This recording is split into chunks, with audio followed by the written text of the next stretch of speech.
You all a very good afternoon. Work energy power session number 1. क्या पढ़ने वाले आज हम? Work done, work done, work done, work done, work done. हाँ, बहुत सारा वर्क डन है ना. इसमें से बच्चों ये वर्क डन आपको बहुत अच्छे से आता है, ये वर्क डन भी आपको बहुत अच्छे से आता है. यस, KG2 में पढ़ा है. अज्यूमिंग दैट कि आपको मैंने जो बेसिक सेशन भेजा था और बोला था कि ये कंप्लीट किए बिना आज का सेशन मत करना, आप वो करके आए हो. With that assumption, let's summarize everything that we know about work done, है ना. जितना कुछ हमको याद आएगा, जितना कुछ हम लोग यहाँ समराइज कर सकते हैं, उसका यूनिट ये वो सब कुछ समराइज करते हैं. चलो, What do you understand by work done? सबसे पहले सबसे इंपॉर्टेंट, मान लो एक छोटा सा काम करना है, वो है इस बॉक्स को मूव करना है. ये एक छोटा सा बॉक्स है. यस, इसका हमको करना है कुछ डिस्प्लेसमेंट S और यहां से मैं लगा रहा हूं कुछ force F. Very good. Then what is work done का definition? Work is equal to Fs cos theta, where theta is the angle between force and displacement vector, है ना बच्चों. फोर्स एक वेक्टर क्वांटिटी है, डिस्प्लेसमेंट एक vector quantity है. Very good. So work is equal to F S cos theta को क्या मैं लिख सकता हूं? F dot S. Yes, work is a product, vector product of two vector quantities, है ना बच्चों. ये एक वेक्टर क्वांटिटी है, ये एक वेक्टर क्वांटिटी है, but work is a scalar quantity. Work is a scalar quantity, है ना. तो दो वेक्टर क्वांटिटीज का प्रोडक्ट जब स्केलर हो जाता है तो हम लोग उसको क्या बोलते हैं? डॉट प्रोडक्ट, है ना. यस, डॉट प्रोडक्ट है. सो work is dot product of force and displacement. ठीक है, दो वेक्टर का प्रोडक्ट एक स्केलर बन रहा है, तो it is a vector product of scalar dot product of two vector quantities. और वर्क एक स्केलर क्वांटिटी है. वर्क तीन चीजों पे डिपेंड करता है. पहला तो फोर्स पे डिपेंड करेगा, जितना ज्यादा फोर्स उतना ज्यादा वर्क डन. डिस्प्लेसमेंट पे डिपेंड करेगा, जितना ज्यादा डिस्प्लेसमेंट उतना ज्यादा वर्क डन. और वर्क डिपेंड करेगा बच्चों थीटा एंगल पे, है ना. थीटा एंगल की तीन कहानियां क्या क्या हो सकती है? when theta is between 0 and 90 degree, when theta is equal to 90 degree, and बच्चों when theta is between 90 degree and 180 degree. yes, छोटे बच्चों के सेशंस में आपने देखा रहेगा सिर्फ ये, इसको हमने बोला when theta is equal to 0 degree, when theta is equal to 90 degree, है ना, and when theta is equal to 180 degree. But actually सिर्फ 0, 90 और 180 नहीं. If theta is anything between 0 to 90, work done हो जाता है बच्चों पॉजिटिव, है ना, क्योंकि cos थीटा की वैल्यू पॉजिटिव होती है. अगर 90 डिग्री है तो cos 90 0 हो जाता है, सो इसीलिए वर्क डन हमारा 0 हो जाएगा. And when theta is between 90 to 180 degree, cos की वैल्यू नेगेटिव हो जाती है, इसलिए वर्क डन हमारा नेगेटिव हो जाता है. और इसके ढेर सारे एग्जांपल्स हम लोगों ने डिस्कस किए हैं ना, ढेर सारे. फॉर एग्जांपल ये पहला वाला, ये बॉक्स है, इसको फोर्स लगाया हमने F और इसका डिस्प्लेसमेंट हुआ इधर की तरफ, theta is equal to 0 degree. ये ट्रॉली है आपकी, सॉरी, हाँ ये ट्रॉली है आपकी. इस ट्रॉली पे आपने फोर्स लगाया इधर और बच्चों डिस्प्लेसमेंट हुआ इधर. फोर्स और डिस्प्लेसमेंट के बीच में कुछ एक्यूट एंगल है थीटा, तो positive work done. Yes, zero work done. Circular motion, कोई ऑब्जेक्ट अगर सर्कुलर मोशन में घूम रहा है तो जीरो वर्क डन होता है. ऐसा क्यों होता है? क्योंकि बच्चों फोर्स इधर की तरफ है. यस, और ये है उसका डिस्प्लेसमेंट वेक्टर. तो एंगल कितना हो गया? 90 डिग्री. अगर कोई पेंडुलम ले लूं मैं, हैव अ लुक हियर, ये पेंडुलम है और इस पेंडुलम का ऐसे मोशन हो रहा है. At any point of time, मान लो इस पोजीशन पे है ना, इस पोजीशन पे ये ऑब्जेक्ट इधर की तरफ मूव करने वाला है. यार इस एक्सट्रीम एंड पे आ जाएगा और फिर नीचे की तरफ जाने की कोशिश करेगा, और बच्चों टेंशन इन द स्ट्रिंग इधर की तरफ है तो एंगल 90 डिग्री, सो वर्क डन 0 हो गया, है ना। पूरे ट्रिप का वर्क डन 0 है। देखो दो बच्चे क्या बोलते हैं ना, छोटे बच्चे क्या बोलते हैं, 9th स्टैंडर्ड वाले बच्चे बोलते हैं कि सर सर्कुलर मोशन में ये ऑब्जेक्ट यहां से शुरू किया था, वेरी गुड, और इनिशियल पोजीशन ये था और घूम घाम के वापस यहाँ पे आ गया, तो सर फाइनल पोजीशन भी ये है, तो सर फिर ना डिस्प्लेसमेंट 0 है, इसलिए वर्क डन 0 है। ठीक है, चलेगा, कोई बात नहीं। मैंने बोला कि ये ऑब्जेक्ट ना पूरा नहीं, यहां से यहां तक पहुंचा, यहां से यहां तक पहुंचा। अब बताओ वर्क डन कितना है, क्या अभी भी वर्क डन 0 है बच्चों? Yes yes sir. Yes, work done अभी भी 0 है, क्योंकि टेंशन इन द स्ट्रिंग इधर, यस, या कोई प्लैनेट है तो gravitational force will act as the force, और सेंट्रीपिटल उसका फोर्स। डिस्प्लेसमेंट यहाँ, तो यहाँ भी एंगल 90 डिग्री। बच्चों जब वो यहाँ पहुंचेगा तब भी एंगल 90 डिग्री, और यहाँ पहुंचेगा तब भी angle 90 degree, so at every given point of time work done तो 0 ही है, सो सर्कुलर मोशन में वर्क डन 0 रहने वाला है। अच्छा, आ जाते हैं नेगेटिव वर्क डन की तरफ। नेगेटिव वर्क डन, ये बॉल है, इस बॉल को हमने ऊपर की तरफ फेंक दिया, okay, so work done by gravity is negative. क्यों? क्योंकि ग्रेविटेशनल फोर्स नीचे की तरफ और बच्चों डिस्प्लेसमेंट ऊपर की तरफ, तो ग्रेविटी का वर्क डन नेगेटिव है, हमारा वर्क डन तो भैया पॉजिटिव है। आई होप ये चीजें बहुत क्लियर है आप लोगों को। ओके, चल दूसरा, ये ऑब्जेक्ट है, ये ऑब्जेक्ट को हमने इधर की तरफ फेंक दिया, तो इसका डिस्प्लेसमेंट यहाँ है, लेकिन ये है रफ सरफेस, तो बच्चों फ्रिक्शन रहेगा पीछे की तरफ, फ्रिक्शन, है ना। सो work done by friction is always negative, क्योंकि थीटा 180 डिग्री हो गया, है ना। बाय चांस ऐसा कुछ एग्जांपल में ले लूं, बाय चांस अगर ऐसा कुछ होता है, यस, ऐसा प्रैक्टिकली ढूंढना थोड़ा मुश्किल हो जाएगा, बट फॉर एग्जांपल ये ऑब्जेक्ट इधर मूव कर रहा है ना, और बच्चों फोर्स इधर की तरफ लगा है, ये एंगल कितना हो जाएगा, फॉर एग्जांपल 120 डिग्री, सो इस केस में भी ये डिस्प्लेसमेंट इधर, सो इस केस में भी वर्क डन हमारा नेगेटिव हो जाएगा, क्योंकि थीटा ग्रेटर देन 90 हो गया। बोलो सब लोगों को इतनी सारी चीजें क्लियर है, वर्क डन नेगेटिव कब रहेगा, पॉजिटिव कब रहेगा, कैसे Yes, sir. कैसे सब कुछ क्लियर है, यस सर। पक्का पक्का Yes. 100%। Very good. अब कुछ नई चीजें भी बता देता हूँ आपको वर्क के बारे में, इतना सब तो आपने पहले भी सीख रखा है, अब कुछ नई चीजें क्या बताई जाए। देखो यहाँ work done depends on frame of reference, please ध्यान में रखो, work done depends on frame of reference, frame of reference. अच्छा मतलब क्या, कौन बंदा देख रहा है, किसके नजरिए से आप देख रहे हो, फ्रेम ऑफ रेफरेंस क्या बोलता है, किसका नजरिया। ओके, तो आ जाओ जरा दो अलग अलग लोगों के नजरिए से वर्क डन एनालाइज करते हैं। ये है एक ट्रेन, इस ट्रेन के अंदर है एक बॉक्स, इस बॉक्स पे किसी ने फोर्स लगाया 10 न्यूटन का, तो ये बॉक्स मूव करता है ट्रेन के अंदर 2 मीटर से, ठीक है, वेरी गुड। यहां पर एक बच्चा खड़ा है, ए क्या बोलेगा, work done is equal to force into displacement 20 joule, simple, very good. लेकिन मान लो ये ट्रेन भी आगे चल रही है, 2 सेकंड के अंदर ये ट्रेन ने मान लो 2 मीटर डिस्टेंस कवर किया, यस, तब भी क्या ए बोलेगा कितना वर्क डन है, इतना ही बोलेगा, क्योंकि इसके नजरिए से ये बॉक्स तो सिर्फ 2 मीटर मूव हुआ है, क्योंकि वो भी तो ट्रेन के साथ साथ आगे जा रहा है, वेरी गुड।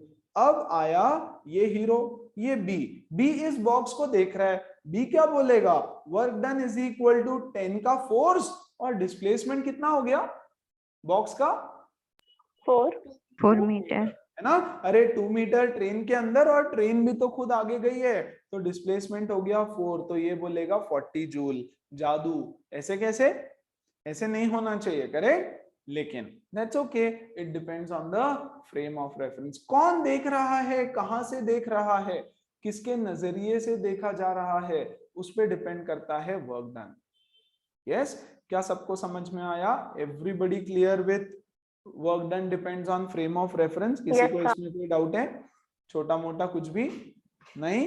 पक्का? अच्छा, एक और पॉइंट देख लो। चलो, what are the dimensions of work? Units देख लेते हैं पहले, फिर डायमेंशंस। यूनिट्स तो आप सबको पता है ना? यूनिट्स क्या है वर्क डन का? वर्क का सीजीएस। ओके, पहले एसआई यूनिट लिख लेता हूँ। SI unit is joule. SI unit is Newton meter. Joule. क्या एक और यूनिट है एसआई यूनिट? न्यूटन मीटर, है ना? Yeah. Force into displacement, newton metre. और न्यूटन मीटर मतलब ही जूल होता है। अगर आपको कोई बोल दे 1 जूल डिफाइन करो तो क्या बोलेंगे? When 1 Newton of force displaces an object by 1 meter. क्या बोलेंगे?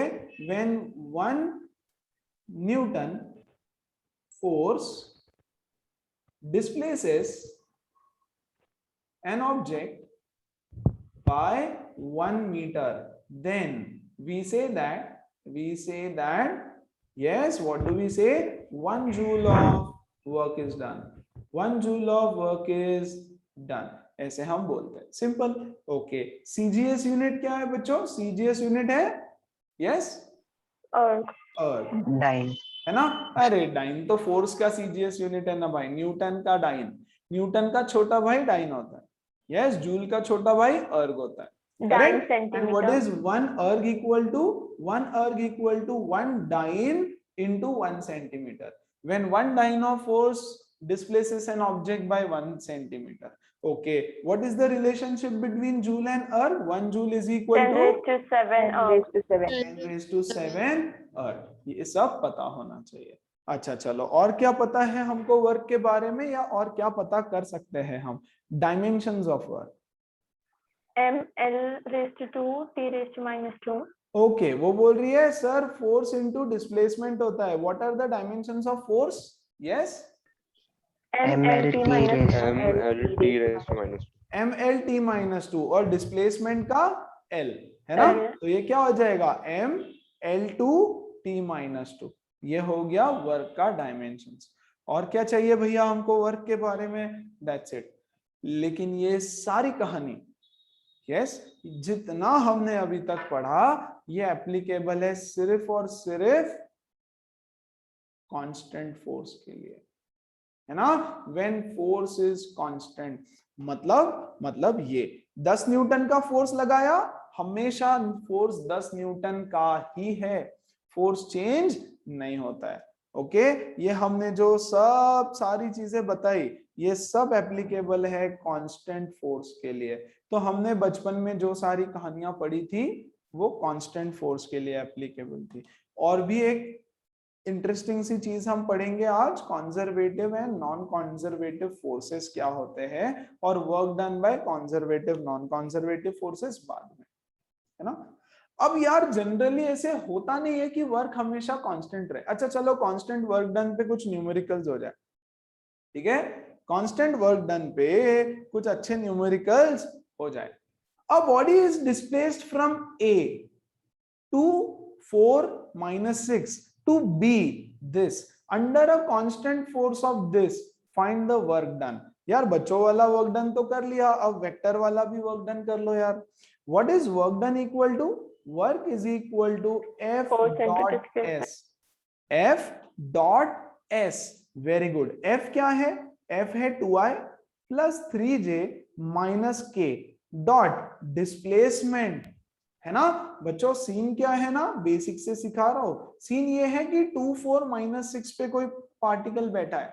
फॉर एग्जांपल मान लो ये है 2 4 - 6, तो ये हो गया इसका वेक्टर r a, है ना? 2 4 - 6। आपको उसको लेके जाना है 6 - 4 2 पे, है ना? आपको उसको लेके जाना है यहां पर 6 - 4 2 पे। हाँ मुझे पता है 3 डायमेंशन में आएगा और क्वाड्रेंट्स भी अलग आएंगे, मैं तो बस ऐसे ही एक्सप्लेन कर रहा हूँ, ठीक है? ये हो गया इसका पोजीशन वेक्टर और ये हो गया इसका पोजीशन वेक्टर, करेक्ट? आपको बच्चों जाना है यहां से यहां, यस। तो आपको डिस्प्लेसमेंट वेक्टर फाइंड करना पड़ेगा। डिस्प्लेसमेंट क्या हुआ? ए से बी डिस्प्लेसमेंट हुआ, करेक्ट है ना? तो बच्चों एस वेक्टर क्या हो जाएगा? Final vector minus initial vector, yes तो बताओ आर बी कितना है, बी है 6i minus 4j 6i minus 4j plus minus 2k 2i plus 4j 2i plus minus 4j minus 6k। 6k। Dhriti, hi Dhriti, displacement vector समझ में आया क्या madam? पक्का? Yes sir. Okay great. तो final answer 6 minus 2 is 4i minus 4 is minus 8j। बच्चों बीच में minus है तो माइनस माइनस माइनस मतलब ऐड हो जाएगा, और plus 2 minus 6 is minus 4k। Very good. तो यहाँ मैं डिस्प्लेसमेंट को लिख दूंगा 4i सर +2 + सर 6 प्लस होगा टू तो प्लस 6 8k होगा। अच्छा अच्छा +8k। Minus, sorry sorry, I am so sorry, है ना, प्लस और ये प्लस हो जाएगा तो ये हो जाएगा 8k। Fine great. So minus 8j plus 8k। ये क्या है? Dot product. डॉट प्रोडक्ट कैसे होता है? i को i से मल्टीप्लाई 4 करो, 2 4 8 2 8i, है ना। j को j से मल्टीप्लाई करो, 8 3 24j, k को k से सर माइनस, IJ के नहीं आएगा ना? क्या हुआ? Yes sir. यस तो IJ नहीं आएगा, सीधा सिर्फ नंबर्स लिखे थे। अरे हाँ हाँ, अरे मतलब वैल्यू मैंने लिखने के लिए लिखा है सिर्फ, i को i से, j को j से, k को k से, है ना। आपको सिर्फ लिखना है 8 माइनस 24 माइनस 8, ठीक है। i को i से मल्टीप्लाई किया, j को j से, k को k से, ठीक है। सो 8 से 8 कटा, बचा माइनस 24 जूल्स, ठीक है। So the work done is minus 24 joules. क्या फोर्स कांस्टेंट है? यस बच्चों कांस्टेंट फोर्स है, फोर्स चेंज नहीं हो रहा है, ठीक है। ओके आ जाओ अगला सवाल देखिए क्या। A block of mass 2 kg is pulled by a force of 40 newton upwards through a height of 2 metre. Simple, 40 newton का फोर्स इसके ऊपर लगा दिया ऊपर की तरफ। Find the work done on the block by the applied force and by gravity, by its weight, मतलब gravity basically उसके वेट से। ओके तो चलो पहला वाला निकाले। Work is equal to applied force, force into displacement into cos theta, ठीक है। फोर्स भी ऊपर की तरफ, डिस्प्लेसमेंट भी ऊपर की तरफ, फोर्स भी ऊपर की तरफ और डिस्प्लेसमेंट भी ऊपर की तरफ। तो थीटा कितना हो जाएगा बच्चों? How much is theta? Theta is equal to 0। तो लगा दो 40 इंटू डिस्प्लेसमेंट बोल रहे हैं 2 का है, into cos 0 which is 1, 4 2 8, 80 joules. Very simple.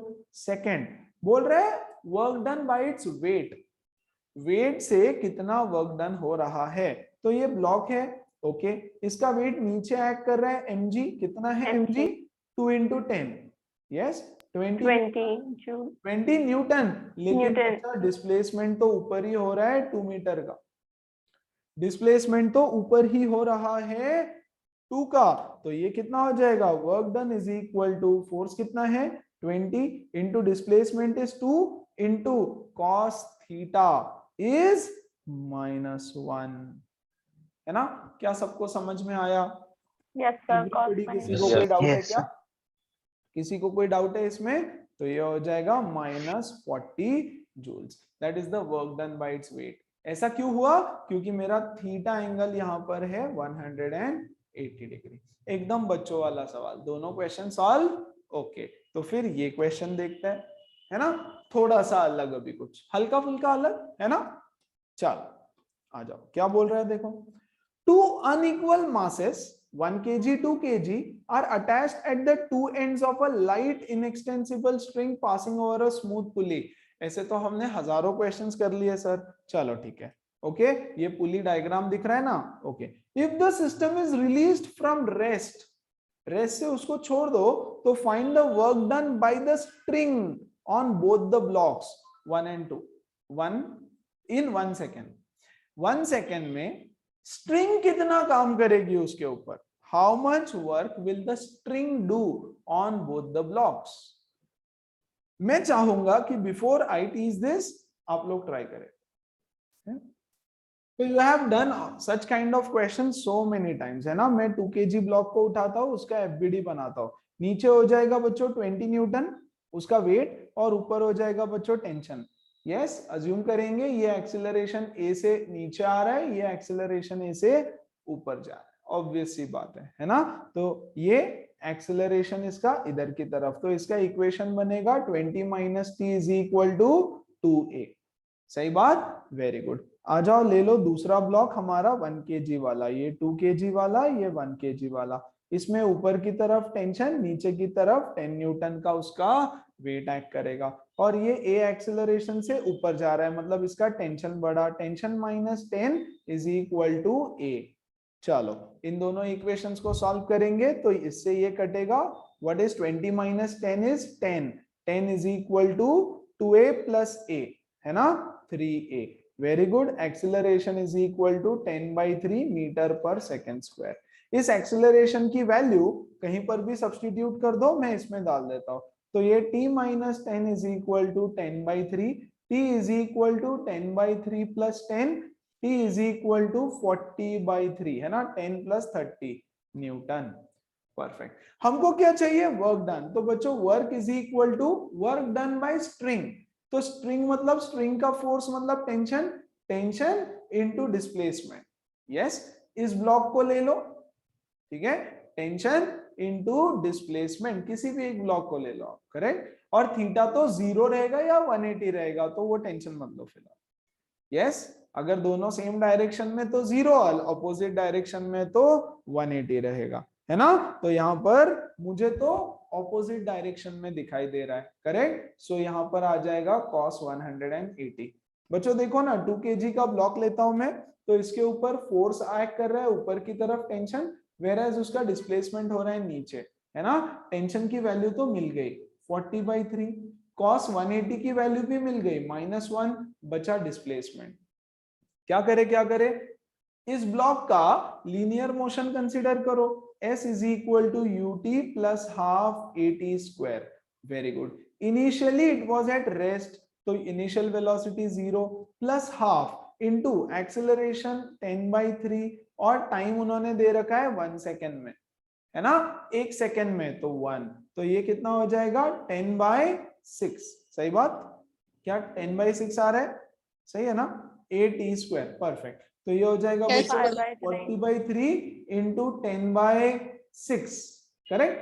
तो ये हो जाएगा 2 3 2 5 so this gives me -200/9 joules. इतना वर्क डन उसके ऊपर हो रहा है। आई होप सब बच्चों को समझ में आया। Everybody clear, everybody? Yes sir. Yes, Yes. Very good, ठीक है। चलो आ जाओ, आगे बढ़ते हैं, आगे बढ़ते हैं। अगला सवाल देखो तो क्या बोल रहे हैं। A force F 2 plus x acts on a particle in x direction where F is in newtons, x is in meters. Find the work done by this force during a displacement from 1 meter to 2 meter. अब देखो बच्चों, situation समझा दूं। मान लो ये ground है ना, और ये हमारा एक्स एक्सिस है। यहां पर एक ऑब्जेक्ट है, इसके ऊपर फोर्स एक्ट करता है 2 + x, और ये ओरिजिन पे रखा है, मान लो ये y एक्सिस ओरिजिन पे। तो when x is equal to 0, force कितना एक्ट करेगा, 2 newton. When x is equal to 1, ये आएगा ना आगे आगे, फोर्स एक्ट किया, थोड़ा आगे आया, थोड़ा आगे आया, तो फोर्स कितना हो गया मेरा 2 + 1 3 न्यूटन, है ना। फिर और आगे आएगा, x इज इक्वल टू 2 पे, तो फोर्स कितना हो जाएगा 2 + 2 4 न्यूटन, है ना। तो x जो फोर्स है that is changing, the force is changing, force is variable, है ना। 1 से लेकर के 2 पे ऑब्जेक्ट जाना है। फिलहाल मैंने 0 से कंसीडर करके आपको बताया। अब अगर आप बोलो sir force is equal to displacement कितना है, डिस्प्लेसमेंट इज 1 मीटर, है ना, 1 से लेकर के 2, 1 से लेकर के 2। तो अगर मैं बोलूं Fs cos 0, है ना, s तो मुझे पता है 1 मीटर है, cos 0 भी 1 है। अब मैं फोर्स का वैल्यू कौन सा लू, वो प्रॉब्लम हो गया, correct. The problem is force का वैल्यू कौन सा लिया जाए। आप बोलोगे सर एवरेज ले लो, लेकिन क्यों लू, फिर मैं एवरेज क्यों लू, उसका कोई सॉलिड रीजन चाहिए, करेक्ट। अब सीन ये हो रहा है कि फोर्स इज वेरिएबल, है ना। तो जब फोर्स वेरिएबल होता है तो क्या करना चाहिए, ये हम सीखेंगे। तो वी विल लर्न 2 मेथड्स। जो आपने बेसिक सेशन देखा रहेगा उसमें भी मैंने सिखाया है ऑलरेडी, राइट। तो फोर्स जब कांस्टेंट है तो हमारे पास फॉर्मूला है F S cos theta two find out the work done. But when the force is not constant, the force is variable, तो हमको कुछ और सीखना पड़ेगा। यस, वेरिएबल फोर्स, और जनरली वेरिएबल रहेगा भी फोर्स। यस, एक छोटा सा एग्जांपल, ये कार है, बंद हो गई है ना, या मान लो आप कहीं घूमने जा रहे हैं, यस, और रास्ते में आपको कोई बहुत ही सुंदर सुशील नेक इंसान दिखाई दिया, यस, और उस बेचारे की कार बंद पड़ी है, ठीक है। आप जाओगे हीरो की तरह, बोलोगे मैं धक्का मार के देता हूं, ठीक है। जब धक्का मारोगे, हमने सीखा है कि मोशन में लाना ज्यादा डिफिकल्ट है, तो शुरू में आपको ज्यादा फोर्स लगेगा, यस, 100 न्यूटन का मे बी, यस। फिर जैसे ही वो मोशन में आ जाए थोड़ा कम फोर्स लगेगा, 80 न्यूटन का मे बी। फिर जैसे जैसे और स्पीड पकड़ रही है वैसे वैसे आपका फोर्स कम हो जाएगा, 60 न्यूटन का मे बी, है ना। तो वेरिएबल फोर्स है, ठीक है। जाते जाते ये बोलेगी थैंक यू भैया, आपने मेरा बहुत काम कर दिया, है ना। ये बोलेगा इतना काम किया है, तो उसके बदले में भैया बोल दिया, चलो कोई बात नहीं। तो वर्क डन कितना हुआ इस बच्चे का। डिस्प्लेसमेंट तो पता है कि भाई 500 मीटर तक धक्का मरवा दिया मैडम ने, तो डिस्प्लेसमेंट पता हो गया।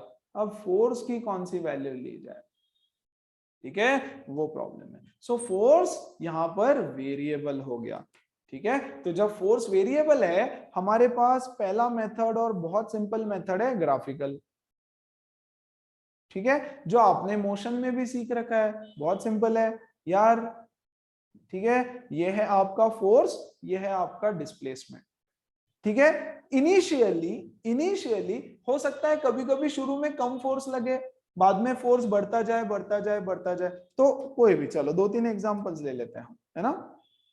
पहला, मान लो शुरू में जैसे अभी हमने देखा कि आपको शुरू में 100 न्यूटन का फोर्स लग गया, फिर फोर्स कम हो गया, जैसे जैसे डिस्प्लेसमेंट आगे हुआ फोर्स कम होता जा रहा है, कम होता जा रहा है, कम होता जा रहा है, उसकी गाड़ी स्टार्ट हो गई, आपका फोर्स 0, वो चली गई, थैंक यू भैया बोल के, ठीक है।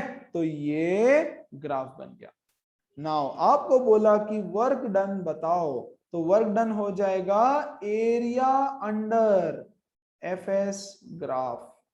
एफएस ग्राफ के अंडर का ये एरिया, इस ट्रायंगल का एरिया, बहुत सिंपल है, आराम से निकाल लोगे आप यार, half into base into height, perfect, done, very good.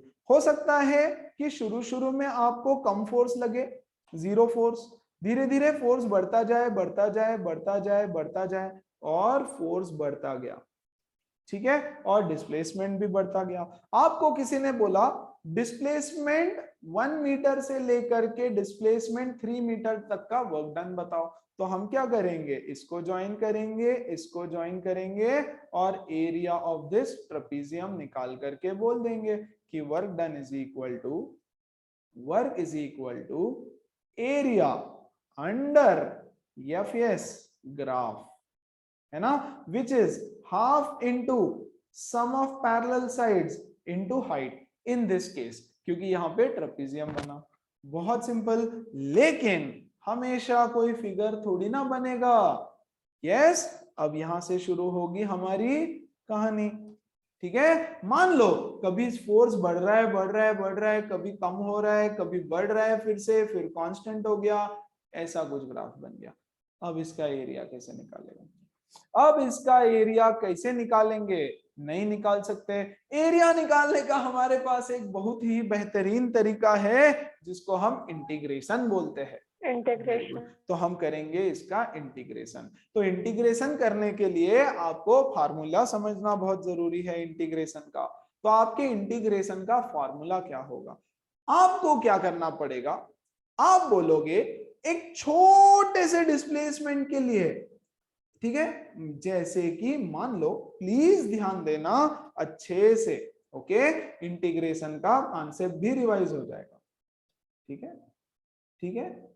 एक सेकंड के लिए, एक सेकंड, आधे सेकंड के लिए, आधे से भी आधे सेकंड के लिए, ठीक है। आपने यहां पर फोर्स लगाया 10 न्यूटन का, और उसमें कार ने कवर किया एक बहुत छोटा सा डिस्टेंस, यहां से यहां तक। चींटी भी नहीं मरी भाई, उसके चक्के के पास जो चींटी थी वो भी नहीं मरी, इतना डिस्प्लेसमेंट हुआ। इस डिस्प्लेसमेंट को हम बोल देंगे ds, छोटा सा displacement for a very small interval of time when this force of 10 Newton is applied। तो बच्चों ये है मेरा 10 न्यूटन का फोर्स मान लो यहाँ पे, और ये हुआ एक छोटा सा डिस्प्लेसमेंट, है ना।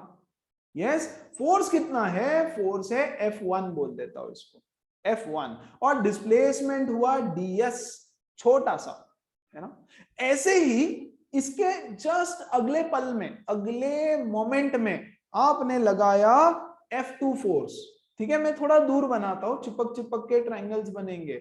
यहां लगाया F2 फोर्स, और F2 फोर्स में एक छोटा सा डिस्प्लेसमेंट ds कवर किया, वेरी गुड, इसका एरिया। ऐसे करते करते इधर छोटा सा फोर्स और छोटा सा एरिया, इधर छोटा सा फोर्स और छोटा सा एरिया, रेक्टेंगल है ये, रेक्टेंगल, है ना। यहाँ पे फोर्स लगता है F3, यहाँ पे फोर्स लगता है F4, F4 displacement ds, very good. तो हर फोर्स ने एक छोटा सा नन्हा सा प्यारा सा वर्क डन किया, equal to F into ds। Force तो काफी बड़ा था, फोर्स छोटा है क्या, नहीं, 10 न्यूटन 20 न्यूटन, फोर्स बड़ा है, डिस्प्लेसमेंट बहुत छोटा सा, ठीक है, वेरी गुड, ठीक है। दूसरे वाले फोर्स ने F1, यस बोल देता हूं इसको, F1 इंटू ds, दूसरे ये W1 W2 बोल देता है।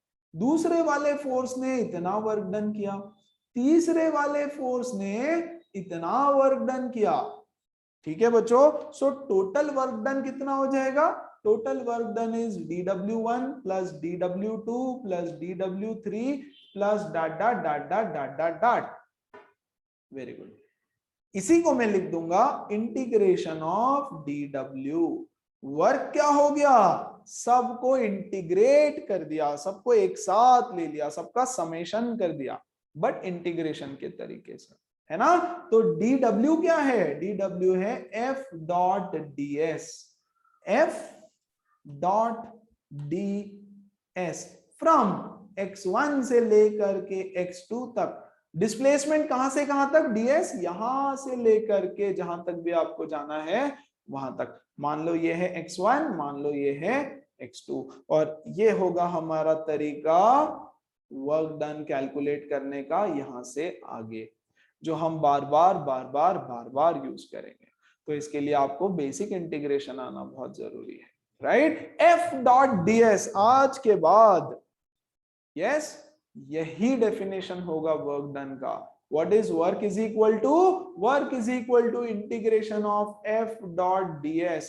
लीनियर वर्क डन है ये, लीनियर वर्क डन। आगे चल के बच्चों हम एंगुलर वर्क डन भी निकालेंगे। एंगुलर वर्क डन का फॉर्मूला लेगा integration of torque dot D theta. Okay, सीखेंगे, है ना, रोटेशन में सीखेंगे, डोंट वरी। तो ये है linear work done, straight line, linear motion. एक बार सर्कुलर मोशन सीखेंगे, फिर रोटेशनल मोशन सीखेंगे, तो उसमें वो भी सब आ जाएगा, है ना। तो आज के बाद ये होगा हमारा फॉर्मूला वर्क डन का। इससे आप कांस्टेंट फोर्स वाला भी वर्क डन निकाल सकते हो, आप वेरिएबल फोर्स वाला भी वर्क डन निकाल सकते हो, कोई टेंशन नहीं होगा। डिस्प्लेसमेंट x1 से लेकर के x2 तक, है ना। तो मतलब डेफिनाइट इंटीग्रेशन आपको इसमें लगने वाला है, आपको इंटीग्रेशन का बेसिक आना एक्सपेक्टेड है। आपने तो उस पर टेस्ट भी दी है, तो आई एम श्योर आपको आता ही होगा इतना। तो अब ये लॉजिक यूज करेंगे हम वर्क डन निकालने के लिए। Before we go to numericals, किसी को कोई डाउट है क्या भैया, कोई दिक्कत है क्या, कोई वरी, कोई टेंशन लाइफ में? Yes everybody? नो सर, कोई टेंशन नहीं है लाइफ में। कोई छोड़ के नहीं गई ना अभी तक, इसलिए कोई टेंशन नहीं है। चलो जब कोई छोड़ के जाएगी तो देखना कितना टेंशन होगा। चलो पहले हम ग्राफ यूज कर लेते हैं यार, ग्राफिकल मेथड के क्वेश्चंस हम सॉल्व कर लेते हैं, ठीक है। अरे ग्राफ कैसा इजी होता है ना, समझने में जल्दी जल्दी हो जाता है। यस, तो पहले ग्राफ यूज करते हैं, फिर उसके बाद में इंटीग्रेशन वाले क्वेश्चंस। आ जाओ। A force F acting on a particle varies with the position x as shown in the figure। सीधा सीधा ग्राफ है यार, ये फोर्स और ये डिस्प्लेसमेंट। जैसे जैसे डिस्प्लेसमेंट बढ़ रहा है फोर्स बढ़ रहा है, बढ़ रहा है, बढ़ रहा है, बढ़ रहा है, बढ़ रहा है, बढ़ रहा है। जैसे जैसे नेगेटिव डिस्प्लेसमेंट हो रहा है फोर्स घट रहा है, घट रहा है, घट रहा है, घट रहा है। Basically negative value of force बढ़ रही है, नेगेटिव वैल्यू ऑफ फोर्स बढ़ रही है। Okay, find the work done by this force in displacing the particle from -2 से लेकर के 0 तक। ओके, तो बच्चों -2 से लेकर के 0 तक है ना, वेरी गुड। तो -2 से लेकर के 0 तक क्या होगा, ये एरिया, हाँ कि नहीं, everybody clear. Area under the graph, area कौन सा वाला लिया हमने, ये सबको क्लियर हो गया भैया, पक्का पक्का 100%, वेरी गुड। चलो, so work done is equal to पहला वाला A, work done is equal to area under ABC. इसको एबीसी बोल दूं क्या, ए बी सी। ओके, तो बताओ कितना आ जाएगा work done. Yes everyone, half into base कितना है मेरा 2 इनटू हाइट कितनी है मेरी 10, तो 2 से 2 कटा 10 जूल्स। अब मेरा सवाल ये है कि भैया पॉजिटिव रहेगा कि नेगेटिव रहेगा, वर्क डन पॉजिटिव रहेगा कि नेगेटिव रहेगा, क्यों? हाँ सर बिकॉज दोनों भी माइनस के, माइनस 10 से minus minus cancel out, I mean minus into minus हो जाएगा तो पॉजिटिव आएगा ना वैल्यू। सर नेगेटिव डिस्प्लेसमेंट से 0 पे आ रहा है तो लाइक द डिस्प्लेसमेंट। अच्छा, मुझे ना थोड़ा सा आवाज आने में दिक्कत हो रही है बिकॉज हेडफोन नहीं यूज कर रहा हूं, तो थोड़ा जोर से आंसर करो। धृति आंसर तो सही कर रहे हो बट फाइनल आंसर तो बताओ बच्चों। डिस्प्लेसमेंट कौन से डायरेक्शन में हुआ, डिस्प्लेसमेंट हो रहा है पॉजिटिव एक्स एक्सिस के डायरेक्शन में, है ना, पॉजिटिव एक्स में। और फोर्स क्या है, फोर्स नेगेटिव है, तो बच्चों ये वैल्यू तो पॉजिटिव रहेगी लेकिन जो 10 वैल्यू है वो नेगेटिव रहेगी। So ultimately work done negative होना चाहिए। आप बोलोगे एरिया तो नेगेटिव नहीं होता, तो एरिया तो मैग्नीट्यूड हो गया ना, इसीलिए मैंने पहले 10 मैग्नीट्यूड निकाल लिया एरिया का, लेकिन वर्क डन तो नेगेटिव हो सकता है, तो हमको देखना पड़ेगा कि नेगेटिव है क्या। आई होप सबको क्लियर हुआ है। सेकंड, 0 से लेकर के 2 तक, तो बच्चों 0 से लेकर के 2 तक तो ये एरिया है, बिना सोचे समझे फटाक से 10 जूल। ऑफ कोर्स पॉजिटिव रहेगा क्योंकि डिस्प्लेसमेंट भी पॉजिटिव है और फोर्स भी पॉजिटिव। अब इससे इजी क्वेश्चन तो मतलब you must be thinking sir ये भी हमको 9th 10th में सिखा ही देते, क्या फर्क पड़ता, 11th का थोड़ा सिलेबस कम हो जाता सर एक डाउट है है ना, क्योंकि बहुत ही इजी है। इसमें what is your final position, final position is 0। What is your initial position, initial position is -2। Displacement is 0 minus -2 which is 2 metre. वही मैं बोल रहा हूँ, पॉजिटिव डायरेक्शन में डिस्प्लेसमेंट है, शॉर्टकट में बोलने का तरीका। आगे बढ़ते हैं और आप लोग ये सवाल मुझे करके दिखाएंगे क्या, एक सेकेंड। ओके, पहले मैं ग्राफ वाला दे देता हूँ आपको सवाल। यस, ग्राफ वाला करके बताओ, फिर उसके बाद में और करेंगे। ओके चलो, do it, come on everyone जल्दी। ओके, सीधा सीधा ग्राफ दिया है, -4 से +4 जा रहे हैं, तो एक तो ये वाले ट्राइंगल का area, very good, that is half into बच्चों डिस्प्लेसमेंट तो पॉजिटिव एक्स में ही है, तो displacement positive multiplied by force negative है ना, प्लस इस वाले ट्रायंगल का area is half into base is again 2 क्योंकि पॉजिटिव एक्स में डिस्प्लेसमेंट है, अभी अभी सिखाया था, और वर्क डन भी इस बार पॉजिटिव हो जाएगा क्योंकि फोर्स भी पॉजिटिव है, वेरी गुड, प्लस इस ट्रपीजियम का area, trapezium, okay, so trapezium का एरिया क्या हो जाएगा, half into sum of parallel sides, ये 2 प्लस ये 4, 6 इंटू हाइट है इसका 10। बहुत बढ़िया, ये -10 प्लस ये 10 प्लस ये 30, सो इससे ये कटा 30 joules is my answer. Everybody got it 100%? आगे बढ़े। Yes. Yes, Yes, sir. sir. अब करेंगे इस क्वेश्चन को सॉल्व। हमने देखा था कि वर्क डन वेरिएबल है, okay, so variable work, sorry force variable है ना, तो इसको कैसे डील किया जाए। Force is equal to this acts on a particle in x direction where f is in newtons, x is in meters. Find the work done by this force during a displacement from 1 to 2 meter. 1 से लेकर के 2 metre जा रहा है।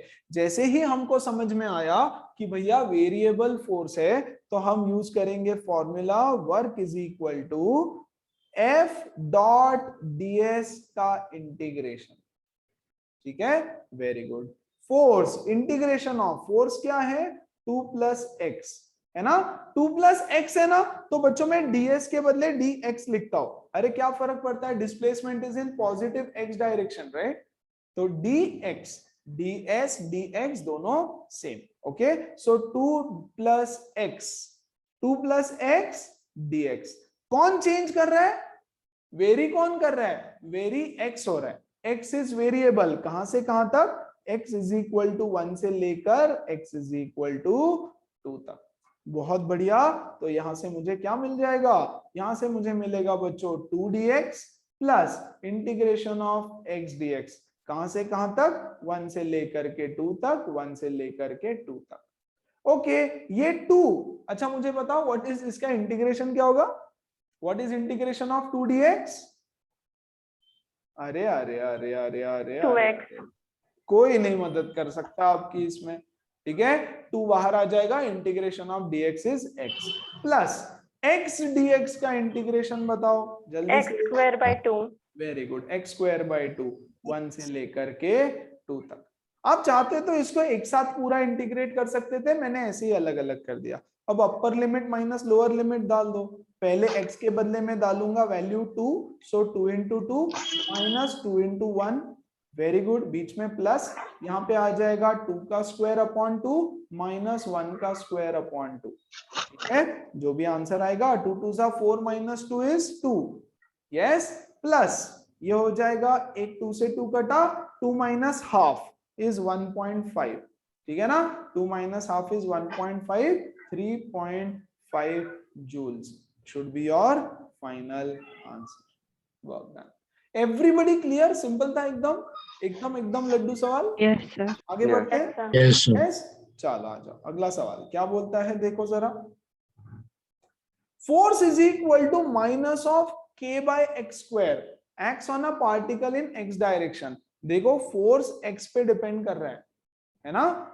Find the work done by this force in displacing the particle from a से लेकर के 2a तक। Here k is a positive constant, k ऐसे ही constant है। वेरी गुड, मतलब फोर्स x पे डिपेंड कर रहा है, x चेंज कर रहा है a से लेकर के 2a तक, ओके, मतलब हमको तो सीधा सीधा ये चीज समझ में आ गई कि वेरिएबल वर्क डन है, वेरिएबल फोर्स है, तो force work done is equal to integration of f dot dx। Very good, डाल दे क्या value, minus k upon x square dx is equal to, बच्चों माइनस k को बाहर ले ले क्या, है ना, integration of x raise to minus 2 dx, कहां से कहां तक, a से लेकर के 2a तक, a से लेकर के 2a तक, परफेक्ट, डाल दो value, minus k, what is integration of x raise to minus 2, x raised to X minus raised 1 to by minus 1 minus 1। upon minus 1. Very good, x raise to minus 1 upon minus 1, कहां से कहां तक, a से लेकर के 2a तक, ये minus और ये माइनस मिला करके प्लस हो गया, और इसको मैं लिखता हूं 1 बाय x, a से लेकर के 2a तक, तो ultimately what am I left with, 1 upon upper limit minus 1 upon lower limit, इसको और सॉल्व करेंगे 2 2 से मल्टीप्लाई करेंगे, तो ये हो जाएगा 1 minus 2, yes, divided by 2a, perfect, which is minus k upon 2a, that is the work done, है ना, -k/2a is the work done. ऐसे ही आंसर छोड़ना पड़ेगा, अब सब कुछ a k के फॉर्म में है तो आंसर भी a और k के फॉर्म में आएगा। This is how you find out work done. चलो एक और सवाल हो जाए। An object is displaced from point a this to a point b this under a constant force of this। चलो यार अब आगे के सारे सवाल आप करेंगे। चलो कांस्टेंट फोर्स, अच्छा बच्चों वेरिएबल फोर्स का भी कॉन्सेप्ट खत्म। ओके यस, ये वाला क्वेश्चन करके दिखाओ, फिर मैं और अच्छे कुछ क्वेश्चंस करता हूं खुद से, है ना, बीच में के कुछ क्वेश्चंस होमवर्क दूंगा। चलो start, do this one. Perfect. तो the work done according to all of you is -9 joule। I don't know, work done is -9 joule। assuming कि सब लोग बोल रहे तो सबका आया होगा, हम आगे बढ़ेंगे। इसी के साथ 1 2 3 4 5 6 7 8 9 सर एक डाउट है। 10 11 क्वेश्चंस होमवर्क यहाँ तक, है ना। इसके आगे और थोड़े क्वेश्चंस वो मैं करवाता हूँ, बीच में के 11 क्वेश्चंस जो जो हमने स्किप किए हैं स्लाइड्स में, वो आप होमवर्क खुद से आज ही सॉल्व करोगे। क्वेश्चंस ही करना है, कुछ कॉन्सेप्ट्स तो ऑलमोस्ट डन है, बीच बीच में क्वेश्चन में कोई कॉन्सेप्ट आया तो बताता हूँ। A block of mass m is pulled along a horizontal surface by applying a force at an angle theta with the horizontal। Okay तो बच्चों एक ब्लॉक है, ठीक है, जिसका मास m है, is pulled along a horizontal surface। ये है horizontal surface, इस surface के along इसको पुल किया गया by applying force at an angle theta with the horizontal। तो बच्चों यहां पर इसको फोर्स लगा दूं क्या, F at an angle theta with the horizontal, ठीक है। coefficient of friction between the block and the surface is mu। तो यहां पर coefficient of friction है mu। if the block travels with uniform velocity, तो बच्चों इस ब्लॉक की वेलोसिटी v कांस्टेंट है। Very good. Find the work done by the applied force during the displacement d of the block. इसका displacement होता है बच्चों d। d is the displacement of the block। आपको बोला कि find out the work done। So हमारे पास formula है force is equal, work is equal to F into S cos theta, Fs cos theta, Fs cos theta. Very good. देखो यार अब motion हो रहा है हॉरिजॉन्टल, बच्चों मोशन हो रहा है हॉरिजॉन्टल, फोर्स लग रहा है किसी एंगल पे, तो फोर्स के दो कंपोनेंट्स होंगे, एक ऊपर की तरफ एक इधर की तरफ, F cos थीटा और ऊपर की तरफ F sin थीटा। डिस्प्लेसमेंट किधर हो रहा है, डिस्प्लेसमेंट राइट साइड में हो रहा है ना, मतलब वर्क डन कौन कर रहा है, वर्क डन ये F cos थीटा कंपोनेंट कर रहा है, ठीक है, और ये F cos theta component already यहां पर आ चुका। यस मतलब force and displacement in the same direction, ठीक है, ये बेसिक कॉन्सेप्ट जो आपने कल के सेशन में सीखा होगा, ठीक है। फोर्स इधर हो रहा है, डिस्प्लेसमेंट यहां पे, तो हमने बोला फोर्स का वो कंपोनेंट चाहिए जो डिस्प्लेसमेंट के अलोंग होता है, तो बच्चों फोर्स का वो कंपोनेंट जो डिस्प्लेसमेंट के अलोंग है, और इसीलिए हमने Fs cos थीटा ऐसे किया है। ओके तो यहां पर देखो सामने की तरफ कौन सा फोर्स है, F cos थीटा, जिसकी वजह से डिस्प्लेसमेंट हो रहा है, and that is equal to this friction force पीछे की तरफ जो लगेगा F, सॉरी पीछे की तरफ फ्रिक्शन फोर्स लगेगा F which is equal to force of friction, है ना। क्या सबको ये चीज क्लियर हुई, बिल्कुल। तो ये हो जाएगा F cos theta is equal to friction कितना है mu n, at any given point of time अगर मैं दोनों को बैलेंस करूं तो ये हो जाएगा mu n। Everybody clear, everybody clear, very good. दूसरा ऊपर वाले फोर्सेस देखो जरा, ऊपर जा रहा है F sin थीटा, ऊपर की तरफ जाएगा एक नॉर्मल रिएक्शन और नीचे की तरफ रहेगा इस पे एक्ट करने वाला mg। तो ये है मेरा इक्वेशन नंबर 1, और हमारा बच्चों इक्वेशन नंबर 2 रहेगा n plus F sin theta is equal to mg। Very good. यहां से मुझे मिलेगी वैल्यू, किसी ना किसी की वैल्यू n की, यस तो मैं लूंगा n is equal to mg minus F sine theta, और ये वैल्यू मैं डाल दूंगा इक्वेशन नंबर 1 में। तो मुझे मिलेगा F cos theta equal to mu into M ji minus F sine theta, correct. And यहां से मुझे मिलता है F is equal to mu into M ji minus F sine theta divided by cos theta. सब लोगों को clear हुआ क्या किया? एवरीबॉडी, किसी को कोई डाउट है कि ये कहां से आया, ये कैसे किया, वो कैसे किया, या कुछ भी? Everybody sorted? Very good, very good. Work done is equal to force into displacement into cos theta, force into displacement into cos theta, ये हमारा फॉर्मूला है ना। तो एफ की वैल्यू में यहां से सब्स्टिट्यूट करूंगा mu into M G minus F sine theta divided by cos theta into displacement into cos theta. Very good, ये cos थीटा से cos थीटा गया। क्या मैंने कुछ गड़बड़ की है यहाँ पर? तो this should be your all okay, कोई मिस्टेक तो नहीं है। Work is equal to mu into M G minus F sine theta, general है ना। अब इस पे क्वेश्चन क्या आएगा? एग्जैक्टली ऐसा क्वेश्चन आएगा और 4 ऑप्शंस रहेंगे वर्क डन कैलकुलेट करने के लिए। Mu m ji minus f cos theta, mu m g plus f sine theta divided by ये डिवाइडेड बाय वो, ऐसे कुछ तो रहेगा। आई होप सबको क्वेश्चन समझ में आया। ब्लॉक है, उसके ऊपर फोर्स अप्लाई कर दिया है ना। तो आपको नेट फोर्स या टोटल फोर्स निकालना पड़ेगा। एफ की वैल्यू चाहिए बेसिकली हमको, है ना। क्या ये पूरा के पूरा एफ वर्क डन, एफ की कुछ वैल्यू है, राइट? कुछ तो फोर्स एक्ट कर रहा है और हमको वो फोर्स पता नहीं है कितना है। Yes, horizontally by applying a force. Question में क्या क्या गिवन है? क्वेश्चन में गिवन है बच्चों एंगल थीटा, क्वेश्चन में गिवन है बच्चों म्यू, क्वेश्चन में गिवन है एम। तो हमको एफ की वैल्यू फाइंड आउट करनी पड़ेगी in terms of mu, M and theta. ये देखो, हमने फोर्स की वैल्यू फाइंड की in terms of mu, M and theta. जी तो सबको पता होता है, और फिर वो एफ की वैल्यू सब्स्टिट्यूट करेंगे, है ना। ऐसे क्यों किया? क्योंकि एफ पता नहीं है ना हमको। उन्होंने दिया है क्या? Force F. अगर बोल देते फोर्स एफ तो कोई टेंशन ही नहीं था, हम स्टार्टिंग में ये फॉर्मूला लगा देते और खत्म हो जाता। बट हमको फोर्स, जो जो चीजें क्वेश्चन में गिवन है, फोर्स की वैल्यू उसके टर्म्स में सॉल्व करनी थी। तो जो हमने पहले सॉल्व करके निकाली और फिर वर्क डन किया। किसी को कोई डाउट है? Everybody clear? यस सर एक बार मतलब लास्ट में थोड़ा डिस्कनेक्ट हो गई थी। ओके, तो आप डिस्कनेक्ट हो गए तो आप रिकॉर्डिंग से देख लेना उसको। ओके, ठीक है। अब यहां ध्यान दो।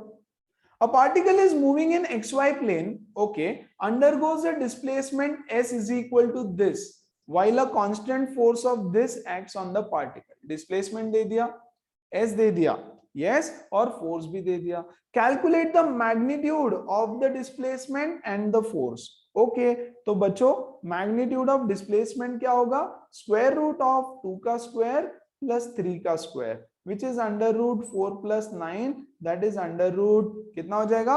13. Very good. सेकेंड आपको बोल रहे हैं मैग्नीट्यूड ऑफ फोर्स, तो मैग्नीट्यूड ऑफ फोर्स कितना हो जाएगा? Magnitude of force is under root 5 का स्क्वायर प्लस 2 का स्क्वायर विच इज 29। खत्म। सेकेंड नेक्स्ट क्वेश्चन बोल रहा है calculate the work done, so work is equal to f dot s. Very good. F कितना है? 5i plus 2j dot S कितना है? 2i plus 3j। Very good, simple. 5 2 जा 10, i को i से प्लस 2 3 जा 6, j को j से, तो टोटल हो गया 16 joules. Easy, simple, very simple. आगे बढ़े, आ जाओ अगले सवाल में। क्या बोल रहे हैं देखो, a block of mass m is placed on an inclined plane, ठीक है, which is moving with a constant velocity v in the horizontal direction as shown in figure। ये देखो एक ट्रक है, ट्रक के ऊपर एक वेज रखा हुआ है और इस वेज इंक्लाइन प्लेन है, उसके ऊपर एक ब्लॉक m है और ये पूरा ट्रक v वेलोसिटी से आगे जा रहा है, तो ये वेज भी v वेलोसिटी से आगे जा रहा होगा। चलो मैं ना सारे मोशन को यहां से ऑब्जर्व करता हूं। मैं यहाँ पे ग्राउंड पे खड़ा रहता हूं, ग्राउंड पे खड़ा रह के हम लोग इसको करेंगे ऑब्जर्व। तो जब मुझे क्या दिखेगा, मुझे दिखेगा ट्रक आगे जा रहा है v वेलोसिटी से, हाँ, ये वेज आगे जा रहा है v वेलोसिटी से, हाँ, और ये m भी आगे जा रहा है v वेलोसिटी से। सही बात, क्योंकि पूरा के पूरा सिस्टम आगे जाएगा। ओके, क्या बोल रहा है, find the work done by friction in time t if the block is at rest with respect to the inclined plane. Okay, with respect to the inclined plane, मतलब यहां पर एक बच्चा अगर बैठा है b अंदर, यस, वो वेज के ऊपर बैठा है ना, वेज के ऊपर with respect to the inclined plane, inclined plane मतलब मैं वेज बोल रहा हूँ, इंक्लाइंड प्लेन पे बैठा है, वो इस ब्लॉक को देख रहा है, यस, उसको ब्लॉक आगे जाता हुआ दिखेगा क्या? नहीं, क्योंकि वो सबके सब आगे जा रहे हैं। अरे यार, ये बस आगे जा रही है, एक बच्चा यहाँ बैठा है, एक बच्चा यहाँ बैठा है, पूरी बस आगे जा रही है, ये बोलेगा ये रेस्ट पे, ये बोलेगा ये रेस्ट पे, है ना, तो ये बोलेगा ब्लॉक रेस्ट पे, ये बोलेगा ये रेस्ट पे, तो सब कुछ उसके लिए रेस्ट पे है, लेकिन वो ब्लॉक नीचे भी नहीं फिसल रहा है ना, अरे रेस्ट पे है ना, रेस्ट पे है मतलब यहां पर भी नीचे नहीं फिसल रहा है, with respect to the inclined plane it is at rest, है ना। क्या इस बच्चे के लिए वो रेस्ट पे है? नहीं, इस बच्चे के लिए तो वो आगे जा रहा है। उन्होंने बोला है कि जो इंक्लाइंड प्लेन है उसके लिए रेस्ट पे है, मतलब अगर तुम जाकर के यहाँ बैठ जाओ या अंदर बैठ जाओ तो आपको दिखेगा ब्लॉक रेस्ट पे। Very good. तो बच्चों अगर ब्लॉक रेस्ट पे है तो पहले ए के नजरिए से हम लोग उसको देखते हैं, विथ रिस्पेक्ट टू ग्राउंड हम लोग उसका एफबीडी बनाते, चलेगा? एफबीडी एम ब्लॉक का, एम जो ब्लॉक है इसका एफबीडी एज सीन बाय ए, ये है एम। वेरी गुड बच्चों, ये एंगल है थीटा, परफेक्ट। तो मुझे बताओ इसका वेट नीचे की तरफ mg, यहां पे एक नॉर्मल रिएक्शन, ओके, यहां पर एक फ्रिक्शन फोर्स, ओके, बोला है ना फ्रिक्शन फोर्स है, और इधर की तरफ कौन सा कंपोनेंट और इधर की तरफ कौन सा कंपोनेंट, बताओ ये एंगल कितना हो जाएगा? Theta, theta, mg cos theta हो जाएगा वो, mg cos थीटा, एंड बच्चों ये हो जाएगा mg sin theta. Everybody clear? A ने जब देखा तो उसको कुछ इस तरह का ब्लॉक डायग्राम दिखाई देगा, ए ने जब देखा तो इस तरह का ब्लॉक डायग्राम, और उसको ये भी दिख रहा है कि भैया ये ना v वेलोसिटी से सब आगे जा रहे हैं, ठीक है? तो ये पूरा के पूरा ए का कहानी, ठीक है। Now with respect to the inclined plane, मतलब एक बच्चा अंदर जाके बैठा है, इसके नजरिए से, बी के नजरिए से, yes, block is at rest, block is at rest. Please ध्यान दो, प्लीज ध्यान दो। इसका मतलब आगे तो जा ही नहीं रहा है, आगे का तो सीन ही नहीं है उसके लिए, आगे का तो सीन ही नहीं बनता उसके लिए, ओके, और उसके लिए ब्लॉक रेस्ट पे है, मतलब ये जो mg sin थीटा है और ये जो फ्रिक्शन है, इन दोनों ने भी एक दूसरे को बैलेंस कर रखा है। Very good. तो क्या मैं लिख सकता हूं friction is equal to mg sin theta? Very good, है ना, सबको समझा? परफेक्ट। तो इसके लिए ये कहानी। नाउ नाउ नाउ नाउ मानते हैं डिस्प्लेसमेंट दिया है क्या? No no no no no no no. Find out the work done by the friction in time t if the block is at rest with respect to, okay, नहीं दिया, कोई बात नहीं।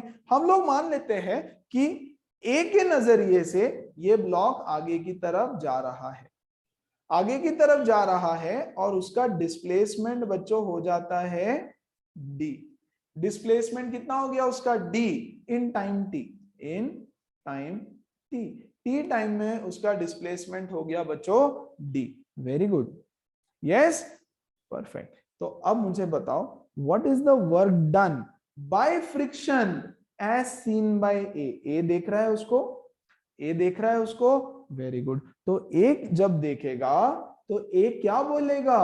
फ्रिक्शन ने कितना वर्क डन किया है, friction ने कितना वर्क डन किया है, यस, वो बोलेगा friction force multiplied by the displacement.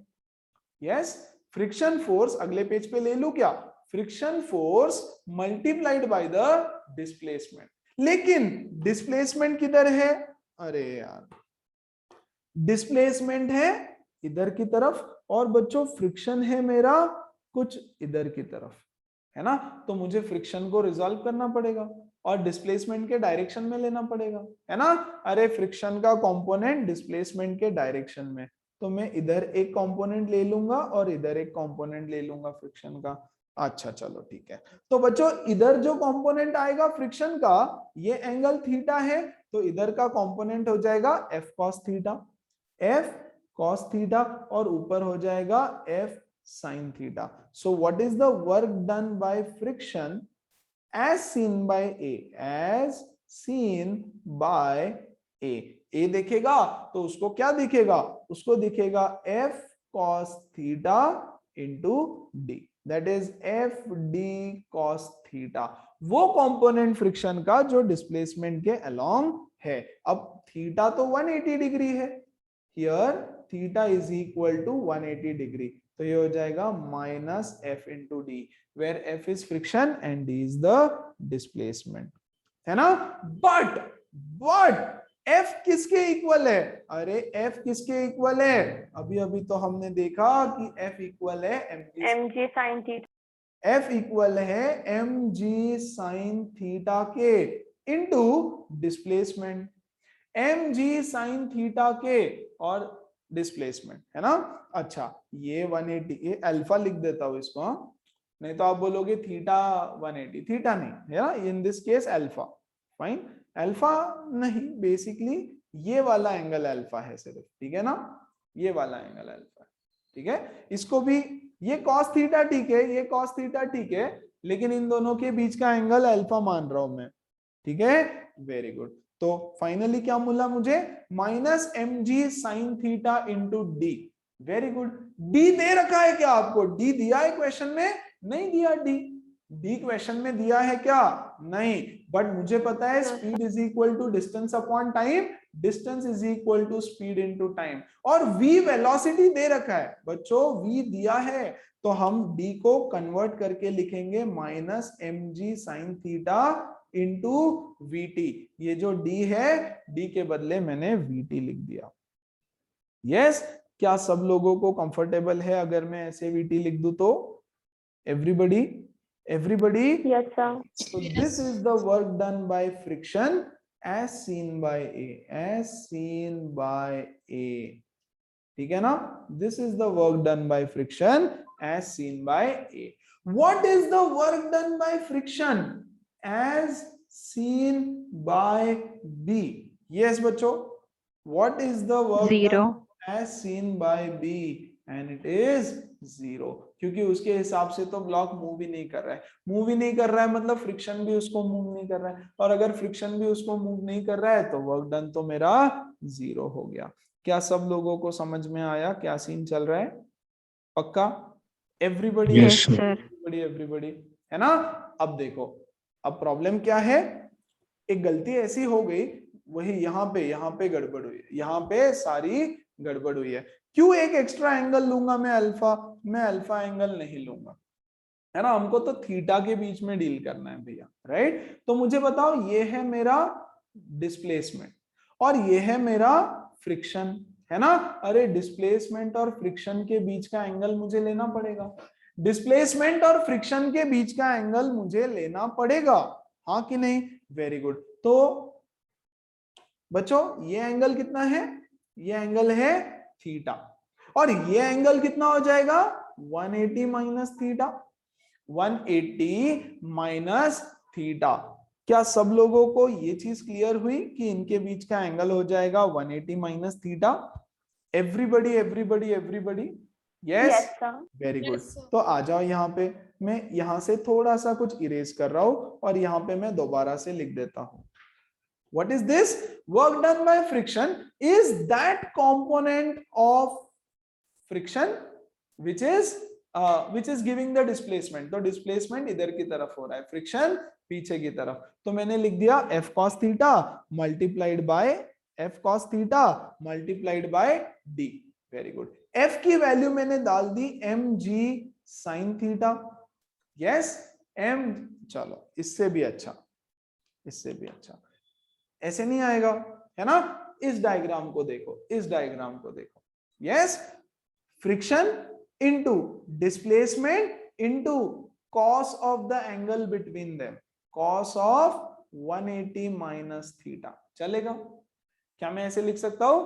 बिल्कुल, Yes, cos of 180 minus theta, क्योंकि बच्चों ये एंगल नहीं लेना है मुझे, इन दोनों के बीच का एंगल लेना है, that component of friction which is along D. तो मैंने लिख दिया 180 माइनस थीटा। एफ के बदले में आप सब्स्टिट्यूट कर रहा हूं एम जी साइन थीटा, इनटू डिस्प्लेसमेंट के बदले में सब्स्टिट्यूट कर रहा हूं v t into what is cos of 180 minus theta? Yes, minus cos minus cos theta. Minus cos theta. Cos of 180 minus theta is minus cos theta, तो minus minus plus हो जाएगा, m जी sine theta cos theta v t, या फिर आप लिख सकते हो m g into v T into sine theta cos theta, m g into v t अलग से लिखता हूं into sine theta cos theta.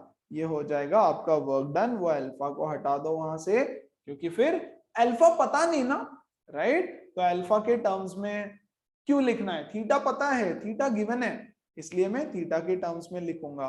और बच्चों मेरा फाइनल आंसर हो जाएगा ये, work done by friction as seen by A is mgvt sin theta cos theta. क्या सब बच्चों को समझ में आया? एक बार सब लोग गो थ्रू करेंगे पूरा क्वेश्चन। पहले रुक जाओ, है ना? हमने जो बेसिक थियरी देखी उसमें का एक पॉइंट रिवाइज कर ही देता हूं। हमने बोला था work done depends on frame of reference, मतलब किसी के नजरिए पे डिपेंड करता है। ओके, कोई बच्चा अगर अंदर है ट्रेन के, ये ऑब्जेक्ट 2 मीटर आगे गया तो उसके लिए डिस्प्लेसमेंट है 2 मीटर, तो वो बोलेगा भैया वर्क डन है मेरा 10 into 2। कोई बच्चा अगर बाहर है और बच्चों ये ट्रेन भी आगे जा रही है ना, जितना भी गिवन टाइम है उस टाइम में ये ट्रेन भी 2 मीटर आगे गई। यस, तो ट्रेन 2 मीटर आगे गई, ट्रेन के अंदर ये बॉक्स और 2 मीटर आगे गया, तो बाहर से जो देख रहा है वो बोलेगा डिस्प्लेसमेंट हो गया 4 which is 40 joules is the work done. मतलब दोनों के लिए वर्क डन अलग अलग हो सकता है। Absolutely it depends on frame of reference. और इसी को थोड़े और अच्छे क्वेश्चन के टर्म्स में समझाने के लिए हमने लिया ये वाला। ओके, तो ए के नजरिए से सब कुछ देखो आप, ठीक है? ए के लिए एफबीडी बनाया हमने। ओके, एफबीडी तो आई होप सबको क्लियर होगा। फाइन, अब work done find out the work done by friction. अरे उन्होंने बोला ही है कि फ्रिक्शन का वर्क डन निकालो आप। ओके, लेकिन हमको तो 2 आंसर बोलने पड़ेंगे, क्योंकि कोई बच्चा अगर बाहर से देख रहा है तो उसके लिए वर्क डन अलग है, और कोई अंदर जाके बैठ के देख रहा है तो उसके लिए वर्क डन अलग। हमने बोला ए को, अच्छा पहले बी को ले लो, बी सिंपल है, ब्लॉक इज एट रेस्ट, ठीक है? बी खुद आगे जा रहा है, और वो ब्लॉक भी आगे जा रहा है, तो इसका तो कोई इफेक्ट नहीं रहेगा उस पर, है ना? फिर उन्होंने बोला है कि रेस्ट पे है, मतलब नीचे और इधर फ्रिक्शन एक दूसरे को बैलेंस करेंगे, रेस्ट पे है तो वर्क डन कंप्लीटली 0, और एफ की वैल्यू हमने निकाल करके रखी है mg sin थीटा। अब ए के पर्सपेक्टिव पे आ जाओ। ए के लिए हमने एफबीडी बनाया और हमको बोला है find the work done by friction. तो बच्चों work done by friction is equal to मैं एक और सेंटेंस लिख देता हूं यहां पे, yes, the component of friction along displacement, है ना, multiplied by displacement. So बच्चों what is the component of friction along displacement? F cos 180 minus theta. Yes, displacement के along friction का component है ना, तो इसको अगर मैं दो हिस्सों में बांट दूं, ये फ्रिक्शन, यस, इसको मुझे 2 पार्ट्स में बांटना है। एक हो जाएगा ये वाला component which is along displacement, और इसकी वैल्यू हो जाएगी f cos 180 माइनस थीटा, क्योंकि ये एंगल है 180 माइनस थीटा। ओके, f की value mg sin theta. D question में गिवन नहीं है, हमने अज्यूम किया कि वो d डिस्टेंस आगे की तरफ चलता है। ओके, तो इसलिए d को हटा करके vt डाल दिया। Speed is equal to distance upon time. Can I use this formula? Yes, क्योंकि वो बोल रहा है कि कांस्टेंट स्पीड से चल रहा है, यूनिफॉर्म वेलोसिटी से। कहां गिवन है? Moving with a constant velocity. When the velocity is constant, we can directly use speed is equal to distance upon time. Value substitute कर दिया, this is the final answer that we get. Clear हुआ सबको? Everybody, आगे बढ़ू? Yes sir. Okay. अगला सवाल. Yes sir. देखो तो सिंपल सा सवाल दिख रहा है. अब ध्यान दो वेरिएशंस, है ना, हल्के हल्के हल्के हल्के कैसे वेरिएशंस होंगे और उसको सॉल्व कैसे करना है. A force F is equal to this acts on a particle moves in x direction from origin से लेकर के this, ये origin to इधर आ गया, origin to 5, find the work done. एकदम सिंपल, कोई टेंशन नहीं है. Work done is equal to integration of F dot dx. आप बोलोगे कैसे समझा?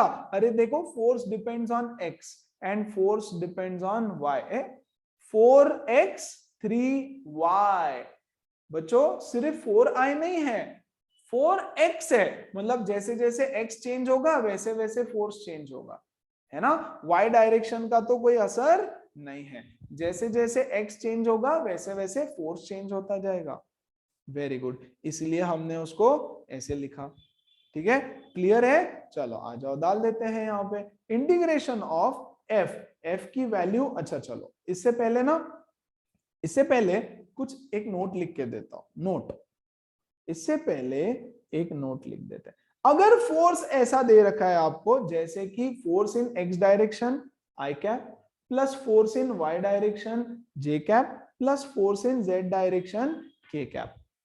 Yes, force in x i y और z तीनों डायरेक्शन में फोर्स है.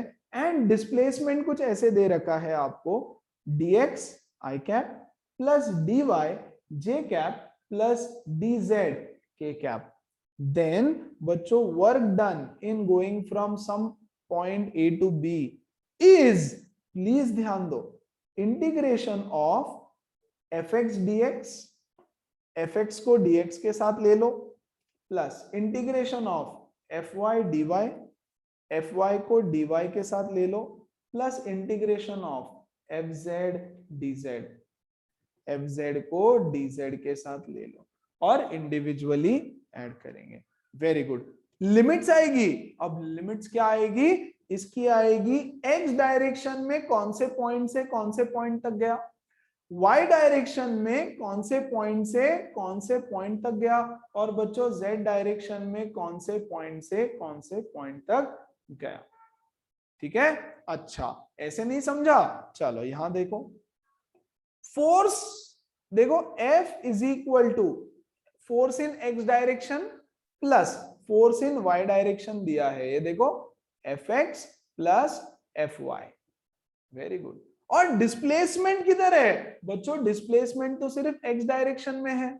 Displacement is only in x direction, है ना. तो मुझे बताओ क्या ये फोर्स किसी काम का है? किसी काम का नहीं, क्योंकि वर्क डन किसकी वजह से हो रहा है? वर्क डन हो रहा है बच्चों सिर्फ fx की वजह से, है ना. x इज इक्वल टू 0 से लेकर के x इज इक्वल टू 5 तक सिर्फ इसकी वजह से वर्क डन हो रहा है.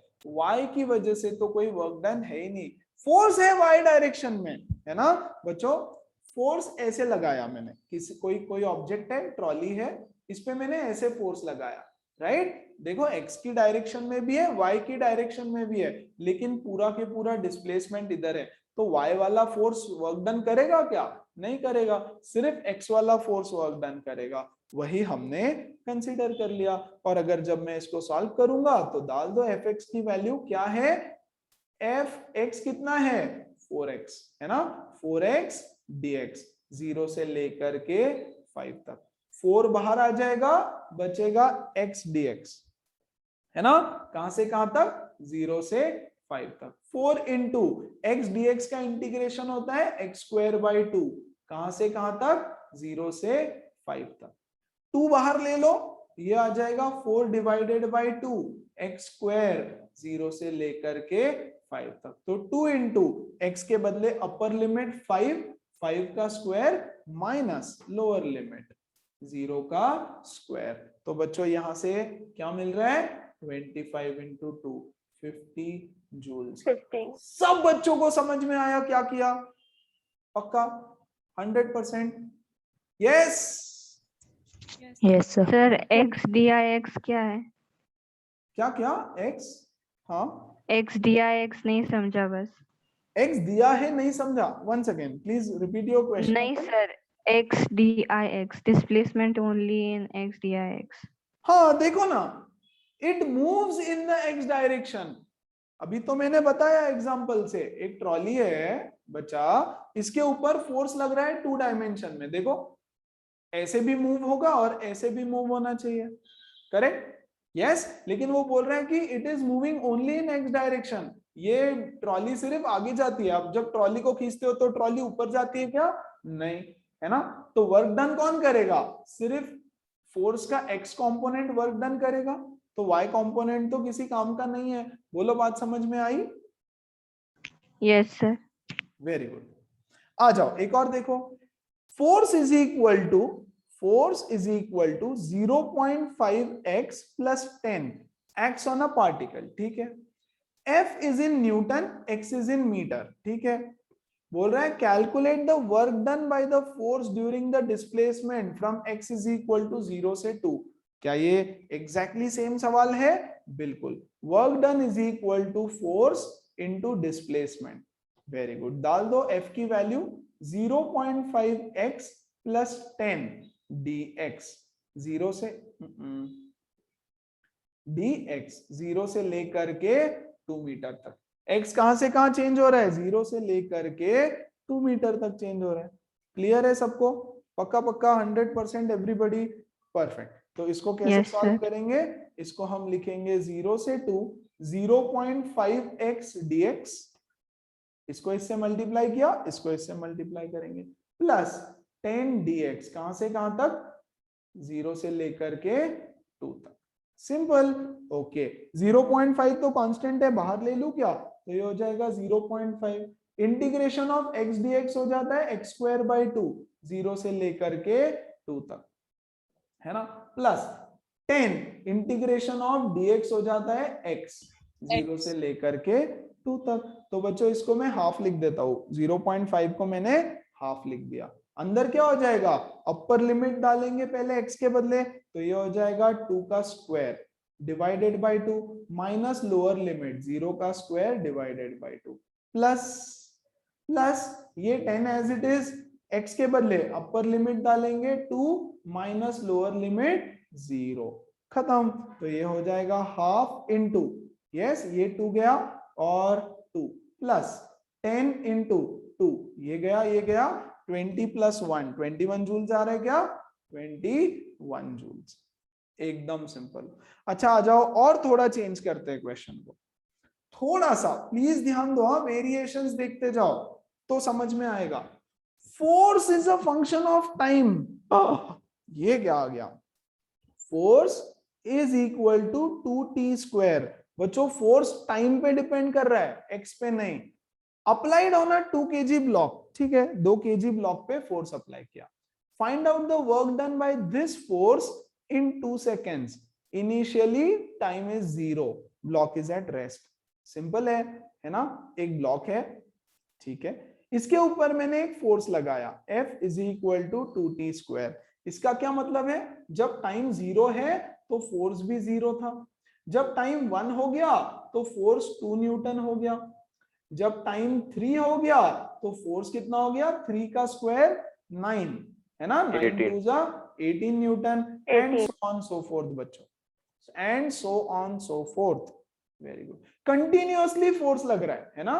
तो पहले 0 फोर्स था, फिर 2 न्यूटन का फोर्स हो गया, फिर 2 सेकंड के बाद में 18 न्यूटन का फोर्स हो गया, मतलब फोर्स वेरिएबल है।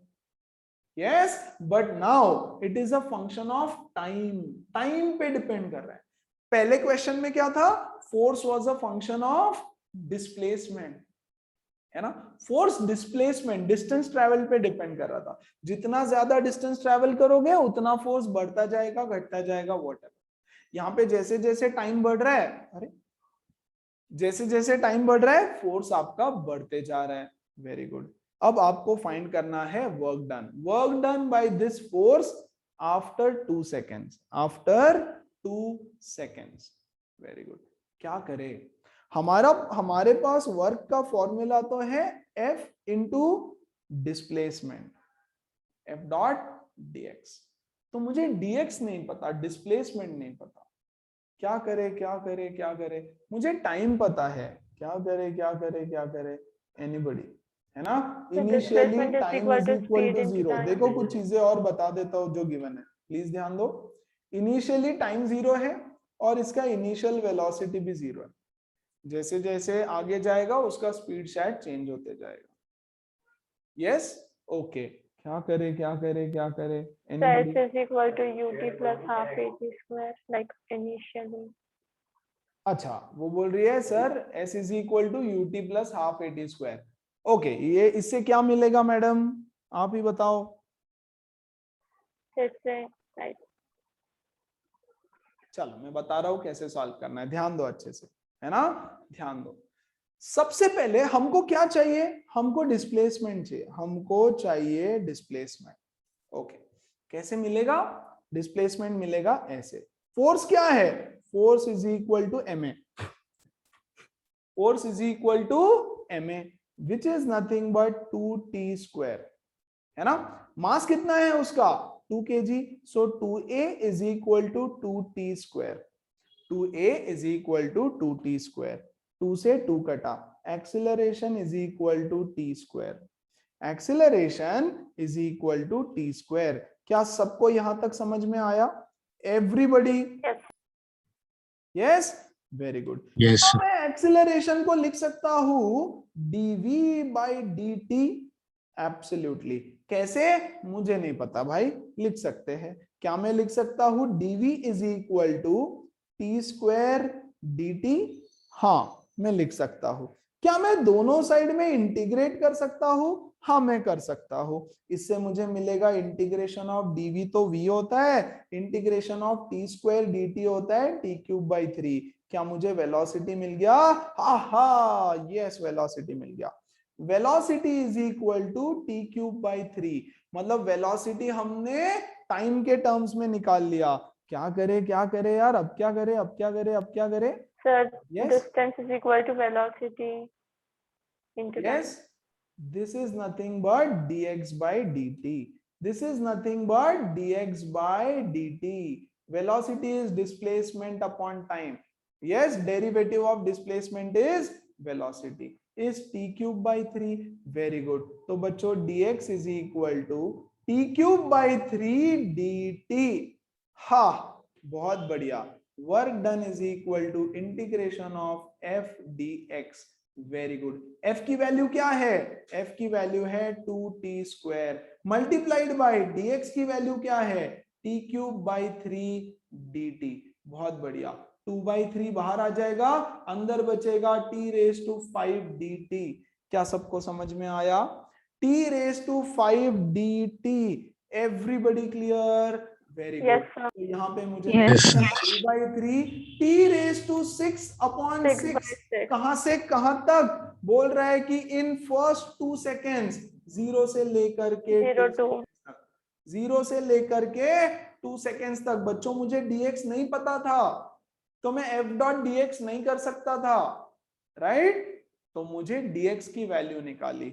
ओके, तो यहां डाल देंगे 2/3 इंटू 1/6, 1/6 बाहर ले लिया, t रेज टू 6 है तो 2 raise to 6 minus 0 raise to 6।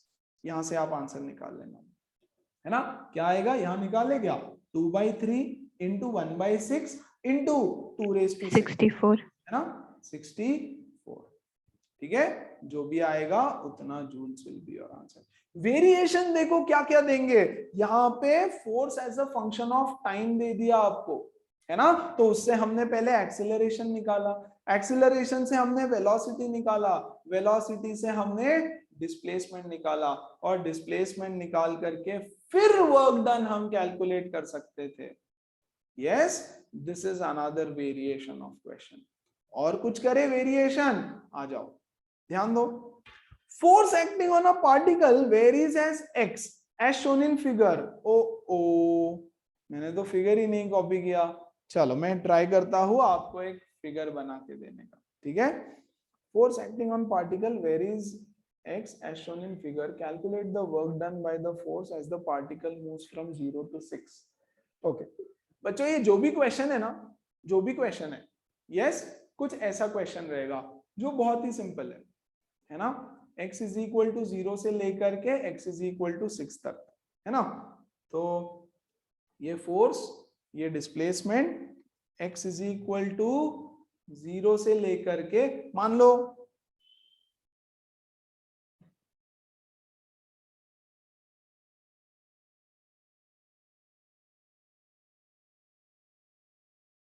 मैं रैंडमली फिगर दे रहा हूं, ठीक है, ऐसा कुछ रहेगा, वो मुझे नहीं पता.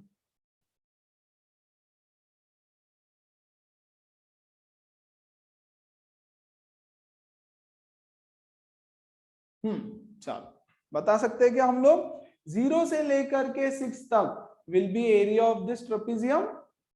Everybody yes, area under the graph, Yes, area sir. Under the curve का क्वेश्चन है, राइट. तो हम लोग निकाल लेंगे एरिया ऑफ ट्रेपेजियम. कैसे हो जाएगा?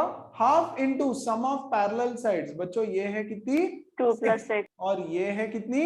2, है ना. 6 plus 2 is 8 multiplied by height, that 10. is 10. 10. तो ये हो 40. जाएगा 40 40 जूल्स. इसके बदले कुछ और फिगर होगा, बट दैट्स ओके यार, अब मैंने फिगर नहीं ड्रॉ किया, है ना. और दे दे, एक और फिगर देता हूं ऐसे ही, अगर ऐसा फिगर होता तो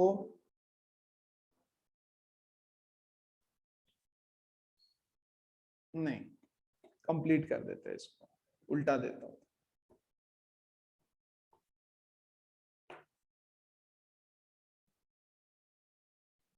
ऐसे दिया है, सिंपल. अरे ऐसा ही सिंपल सा फिगर रहेगा, कोई टेंशन नहीं लेना. और ये है मैक्सिमम फोर्स ट्रेपेजियम की है. वैल्यू ले लो 10, है ना. तो ये भी ट्रेपेजियम हो गया, ये 6 तक, है ना. सो कितना हो जाएगा? Half into sum of parallel sides, ये 6 प्लस ये 10 मल्टीप्लाइड हाफ हो बाय, जाएगा. होगा. तो ये हो 10, जाएगा 50. 50 जूल्स, कुछ इस तरह से. ठीक है, चलो आ जाओ. ये करो. Calculate the work done to displace the particle from 1 2 to 4 5 if force is this. Yes, 1 2 कोई पॉइंट है बच्चों, यहां देखो एक पॉइंट है 1 2, एक पार्टिकल यहां पर है 1, 2 पे. इसको आपको लेके जाना है फॉर एग्जांपल 4, 5 पे, यहां पर 4, 5 पे. तो इसको यहां से यहां लेके जाने में वर्क डन, चलो करके बताओ. Come on everyone now. 1. Great. तो ये है मेरा वेक्टर आर ए, ये है मेरा वेक्टर आर बी. तो सबसे पहले हम निकालेंगे displacement vector R B minus R A. 4 - 1 3 I, है ना. और ये हो जाएगा 5 - 2, करेक्ट, 3J. -3J. सही बात, वेरी गुड. सो फोर्स क्या हो जाएगा? सॉरी फोर्स नहीं, work done. Work done is equal to F dot S. So this is 4i plus 3j dot, what is it? 3i minus 3j. 4 3s are 12. 3i plus 3j होना चाहिए ना. क्या हुआ? हाँ sir. Yes, 3i yes. plus 3i 3j. plus 3j. 3i plus 3j. Yes, sir. 3 Oh, plus 3. 5 minus Yeah. 2. 5 - 2 3, है ना. 5 - 2 3. Okay, तो ये कितना हो जाएगा? 12. 12 plus 9, that is और 20. ये plus 9, 12 plus 9. 21 joules. Simple, very good. अब ये करो जल्दी से, कम ऑन, है ना. सिंपल है ना, ये भी करो. तो understand the difference between the previous question and this question. वैसे तो कोई खास डिफरेंस नहीं है ना. यहां देखो फोर्स डायरेक्ट दे दिया, कांस्टेंट फोर्स है, कांस्टेंट फोर्स है. हाँ, तो आपने तो सीधा सीधा सॉल्व कर दिया, सबको आ गया. यस. अरे लेकिन ये फोर्स कांस्टेंट नहीं है, फोर्स वेरिएबल है. तो बच्चों जब फोर्स वेरिएबल होता है तो वर्क डन कैसे कैलकुलेट करते हैं? fx dx plus integration of fy dy integration of fz dz. क्या सबको याद है? अरे अभी अभी तो सीखा हमने. Yes, sir. कहाँ गया Yes, वो? sir. ये f x d x, f y d y, f z d z, very good, है ना, वेरी गुड। और लिमिट्स कैसे चेंज होती है, ये x1 से लेकर के x2, y1 से लेकर के y2 और z1 से लेकर के z2। बहुत बढ़िया। z तो यहां है ही नहीं, ओके कोई टेंशन नहीं है। एफ एक्स डी एक्स, तो एफ एक्स कितना है मेरा 3x², ये है एफ एक्स आई कैप और dx। लिख दूं मैं, x कहां से कहां वेरी हो रहा है, 2 से लेकर के 4 तक, 2 से लेकर के 4 तक, है ना, वेरी गुड। अरे डिस्प्लेसमेंट वेक्टर है ना, ये 2 से 4 तक चेंज हो रहा है, यस। तो स्लाइड मैंने मॉडिफिकेशन किया सॉल्विंग में भी। एफ वाई, तो y क्या है भैया 2y, yes 2y dy। y कहां से कहां चेंज हो रहा है भैया, 3 से लेकर के 6 पे, तो 3 से लेकर के 6 पे। सॉल्व किया जाए इसको, ये हो जाएगा 3 इंटू एक्स क्यूब बाई 3, 2 से लेकर के 4 तक, plus 2 into y square by 2, है ना, यस वाई स्क्वायर बाय 2, 3 से लेकर के 6 तक, 3 से 3 कटा, एक्स क्यूब 4 से 3, सॉरी 2 से 4, एक्स क्यूब 2 से लेकर के 4, वाई स्क्वायर 3 से लेकर के 6 तक। बताओ, ये हो जाएगा 4 क्यूब माइनस 2 क्यूब, प्लस ये हो जाएगा 6 स्क्वायर माइनस 3 स्क्वायर। आंसर 4 4 जा 16, 4 जा 64, 64 minus 8 is 56, plus 6 6 जा 36, 36 minus 9 is 27, 27 plus 56 is 83 joules, and that is your answer। क्या सब बच्चों को इस क्वेश्चन में जो आपने खटाक से उड़ा दिया था और इस क्वेश्चन में जहां आप शायद थोड़ा सा अटक गए थे, क्लियर हुआ difference between the two? Everybody? Yes, sir. 100%? Yes, sir. Yes, sir. Very good. तो अगला सवाल करते हैं, ये वाला। एक काम करो, इसको छोड़ो, f is equal to Y I plus x J. एक मिनट, पहले ये करो, है ना, फर्स्ट डू दिस वन, फिर मैं वो लास्ट में सिखाता हूं। चलो try this. Calculate the work done by force f is equal to Y i to move from 0 0 से लेकर के 1 1 तक, if y is equal to x। तो भैया पहला वाला, work is equal to f dot dx, very good, है ना, f डॉट dx। f की वैल्यू क्या है, y i dx, करेक्ट, मतलब i के डायरेक्शन में है और x है, कोई टेंशन नहीं है, तो मैंने सिर्फ y डाल रहा हूं, i लिखने की जरूरत नहीं है ना, y डाल देता हूं। But y is equal to x बोल रखा है फर्स्ट कंडीशन में, तो ये हो जाएगा x dx। कहां से कहां तक, 0 से लेकर के 1 तक। x dx का क्या इंटीग्रेशन है, x square by x² by 2 कहां से कहां तक, 0 से लेकर के 1 तक, 1/2 इंटू 1 का स्क्वायर माइनस 0 का square, which is half joule. बहुत बढ़िया। सेकंड वाला, integration of f dx, f के बदले उन्होंने बोला है y i, तो y dx हो जाएगा, लेकिन y की वैल्यू है x स्क्वायर, सो x स्क्वायर dx। इसका इंटीग्रेशन हो जाता है x क्यूब बाई 3, कहां से कहां तक, 0 से 1 तक, dx, तो 1/3, 1 का क्यूब माइनस 0 का cube, which is equal to 1/3 joules. एकदम ही लड्डू सवाल था यार, पता नहीं इतना टाइम क्यों लगा। जिन बच्चों ने सही आंसर दिया बहुत बढ़िया। और ये है आज का लास्ट सवाल, उसके बाद हम करेंगे एक थियरी कॉन्सेप्ट और फिर हम करेंगे क्लास को खत्म। चलो देखो, f is equal to Y I plus x j, please ध्यान देना। Find out the work done in moving a particle from position 2 3 से लेकर के 5 6 तक, 2 3 से लेकर के 5 6 तक। बच्चों अगर पिछला क्वेश्चन समझ में आया तो ये और अच्छे से समझ में आएगा। देखो यहाँ क्या टेंशन नहीं था, हम कोई टेंशन नहीं था लाइफ में, क्योंकि f is equal to Y I दिया था, y के साथ i था, जनरली x के साथ i होता है, x के साथ i होता है, x i कैप डिनोट करता है, y j कैप डिनोट करता है। ओके, अगर ये कंडीशन वो नहीं देते तो शायद हम उसको सॉल्व नहीं कर पाते, है ना। क्योंकि I cannot integrate this. Can I integrate y dx? No, not possible. है ना? Yes, जो आपका डिफरेंशिएशन इंटीग्रेशन का जो वेरिएबल है वो होना जरूरी है. x dx को मैं इंटीग्रेट कर सकता हूं, y dy को मैं इंटीग्रेट कर सकता हूं, t dt को मैं इंटीग्रेट कर सकता हूं, x dt को मैं इंटीग्रेट नहीं कर सकता, y dx को मैं इंटीग्रेट नहीं कर सकता, है ना? परफेक्ट. तो उन्होंने दे दिया था y is equal to x डाल दो, तो हमारी लाइफ वहीं पे सॉर्ट हो गई. ठीक है, अब सॉर्ट नहीं होगी. देखो y is equal to f is equal to Y I plus x J. हमको बोला है वर्क डन निकालो, तो हमको पता है work done is equal to f dot dx होता है. यस, लेकिन यहां पे देखो दो डायरेक्शन में है, एक x डायरेक्शन में भी है और एक y डायरेक्शन में भी है ना? तो क्या मैं dx प्लस dy ले सकता हूं? हाँ, दोनों लेना पड़ेगा, दोनों लेना पड़ेगा. चलो आप बोलोगे नहीं सर थोड़ा सा दिक्कत तो हो, वो तो हम क्या करते हैं, f डॉट ds लिख देता हूं मैं, ds लिखूंगा मैं. यस, और बच्चों ds क्या है मेरा? डिस्प्लेसमेंट. 2 से लेकर के 5 जाना है मुझे x पे और 3 से लेकर के 6 जाना है मुझे y पे, है ना?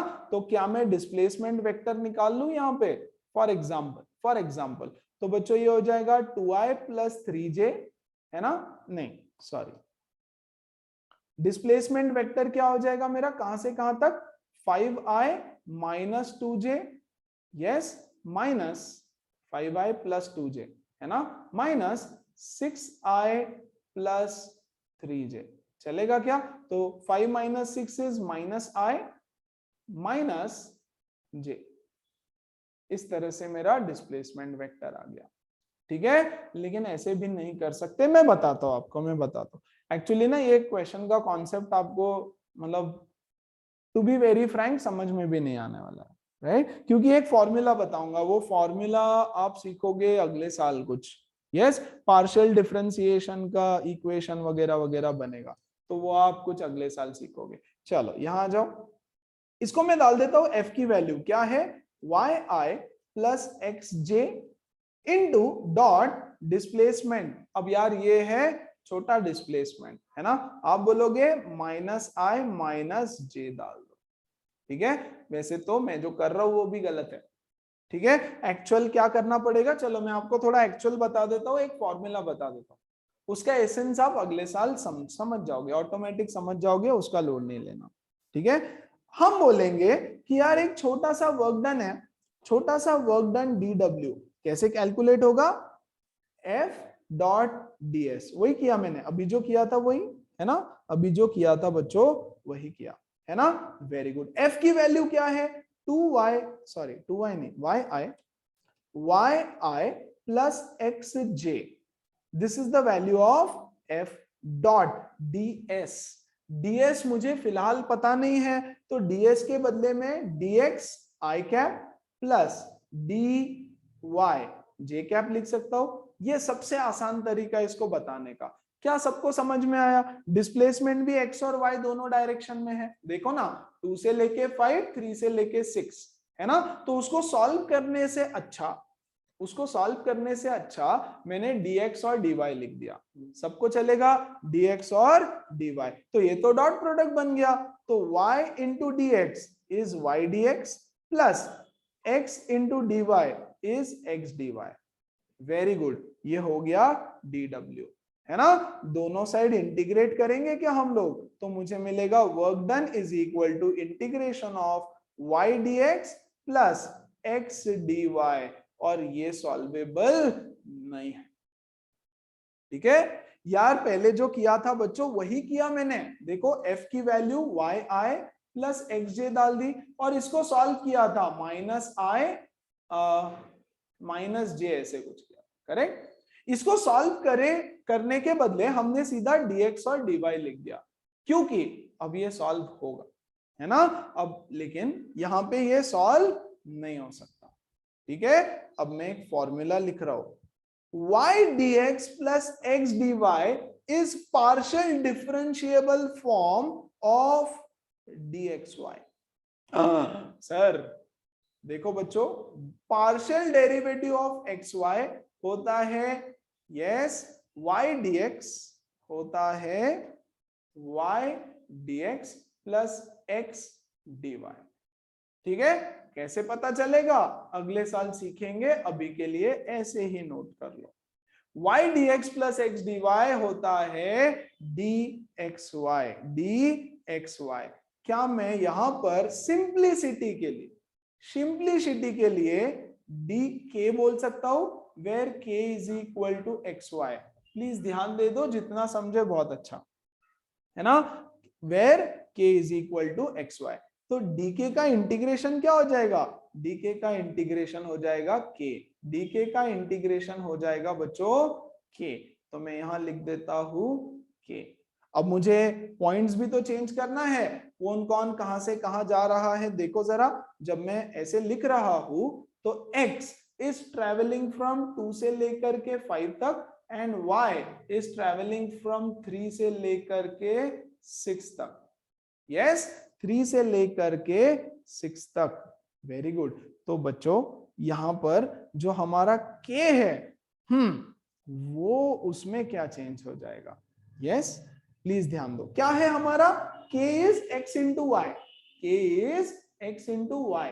तो k1 कितना हो जाएगा मेरा x इंटू वाई, 2 3 जा 6, और k2 कितना हो जाएगा मेरा, k2 कहां से कहां तक, x into y again, x into y, 5 into 6 30। तो k कहां से कहां वेरी करेगा, यस 6 से लेकर के 30 तक वेरी करेगा, 6 से लेकर के 30 तक वेरी करेगा।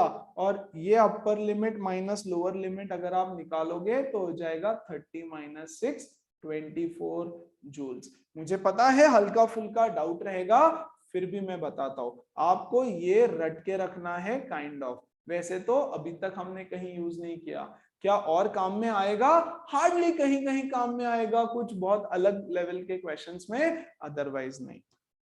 ठीक है, मेरी कोशिश है हर वैरायटी कवर करवा दूं ताकि आप मुझसे डाउट्स कम से कम पूछो।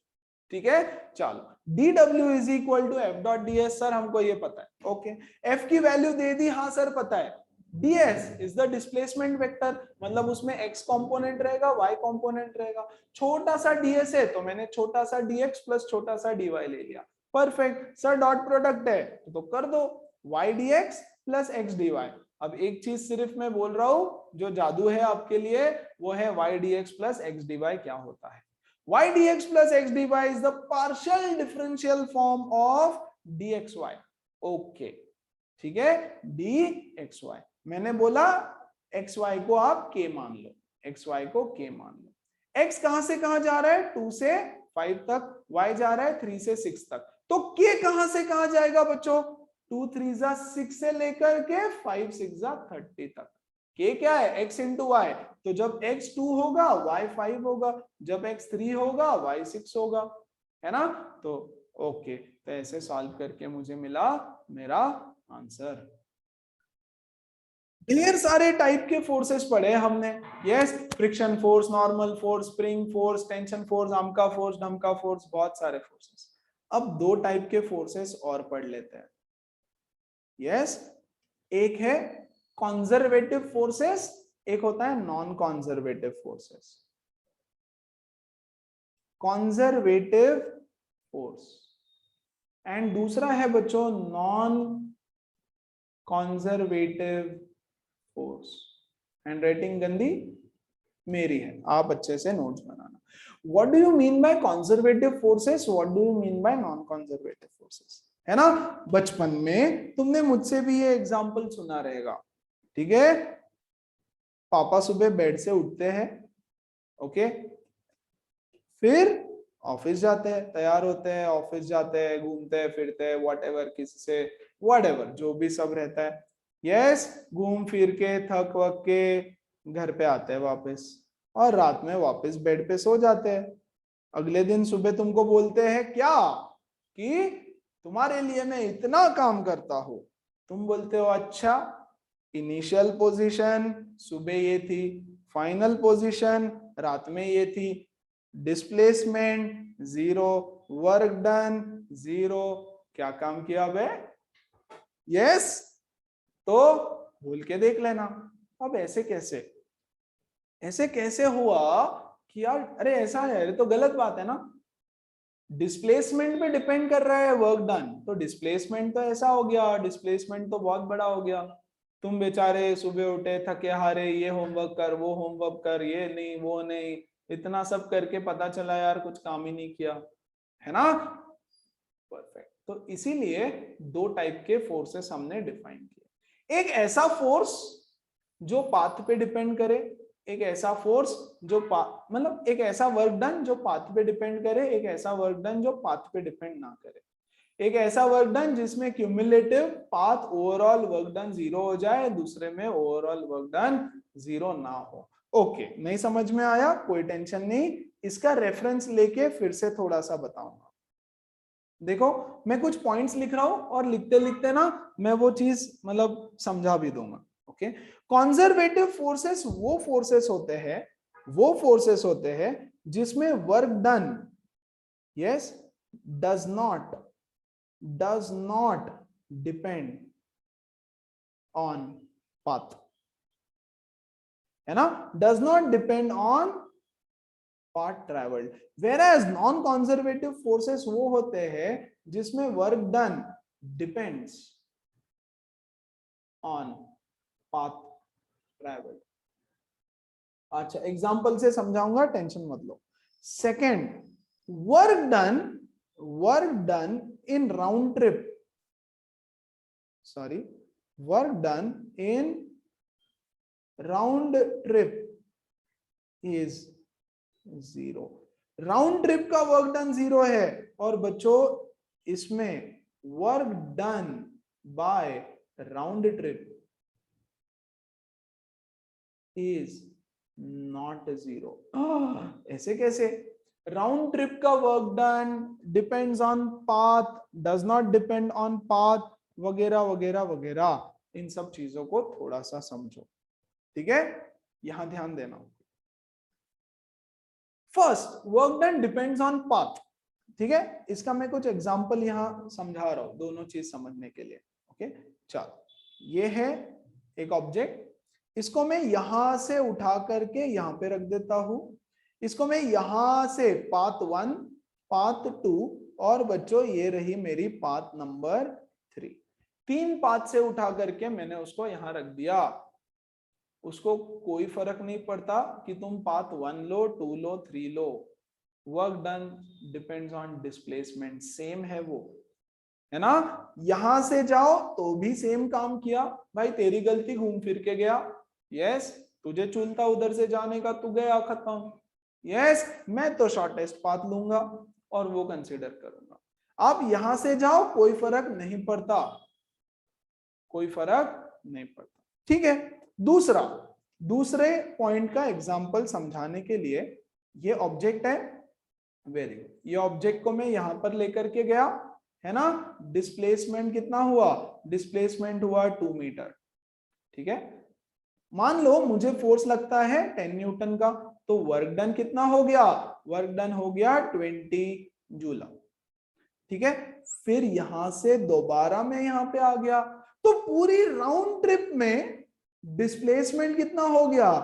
0, यस, इसलिए work done of round trip is 0। Work done of a round trip, जाके रिटर्न आने का, जाने का जाके रिटर्न, जाने का जाके रिटर्न आने का जो वर्क डन है वो 0 है। यस, क्या सबको समझ में आया? एब्सोल्युटली एवरीबडी, एकदम परफेक्ट, वेरी गुड।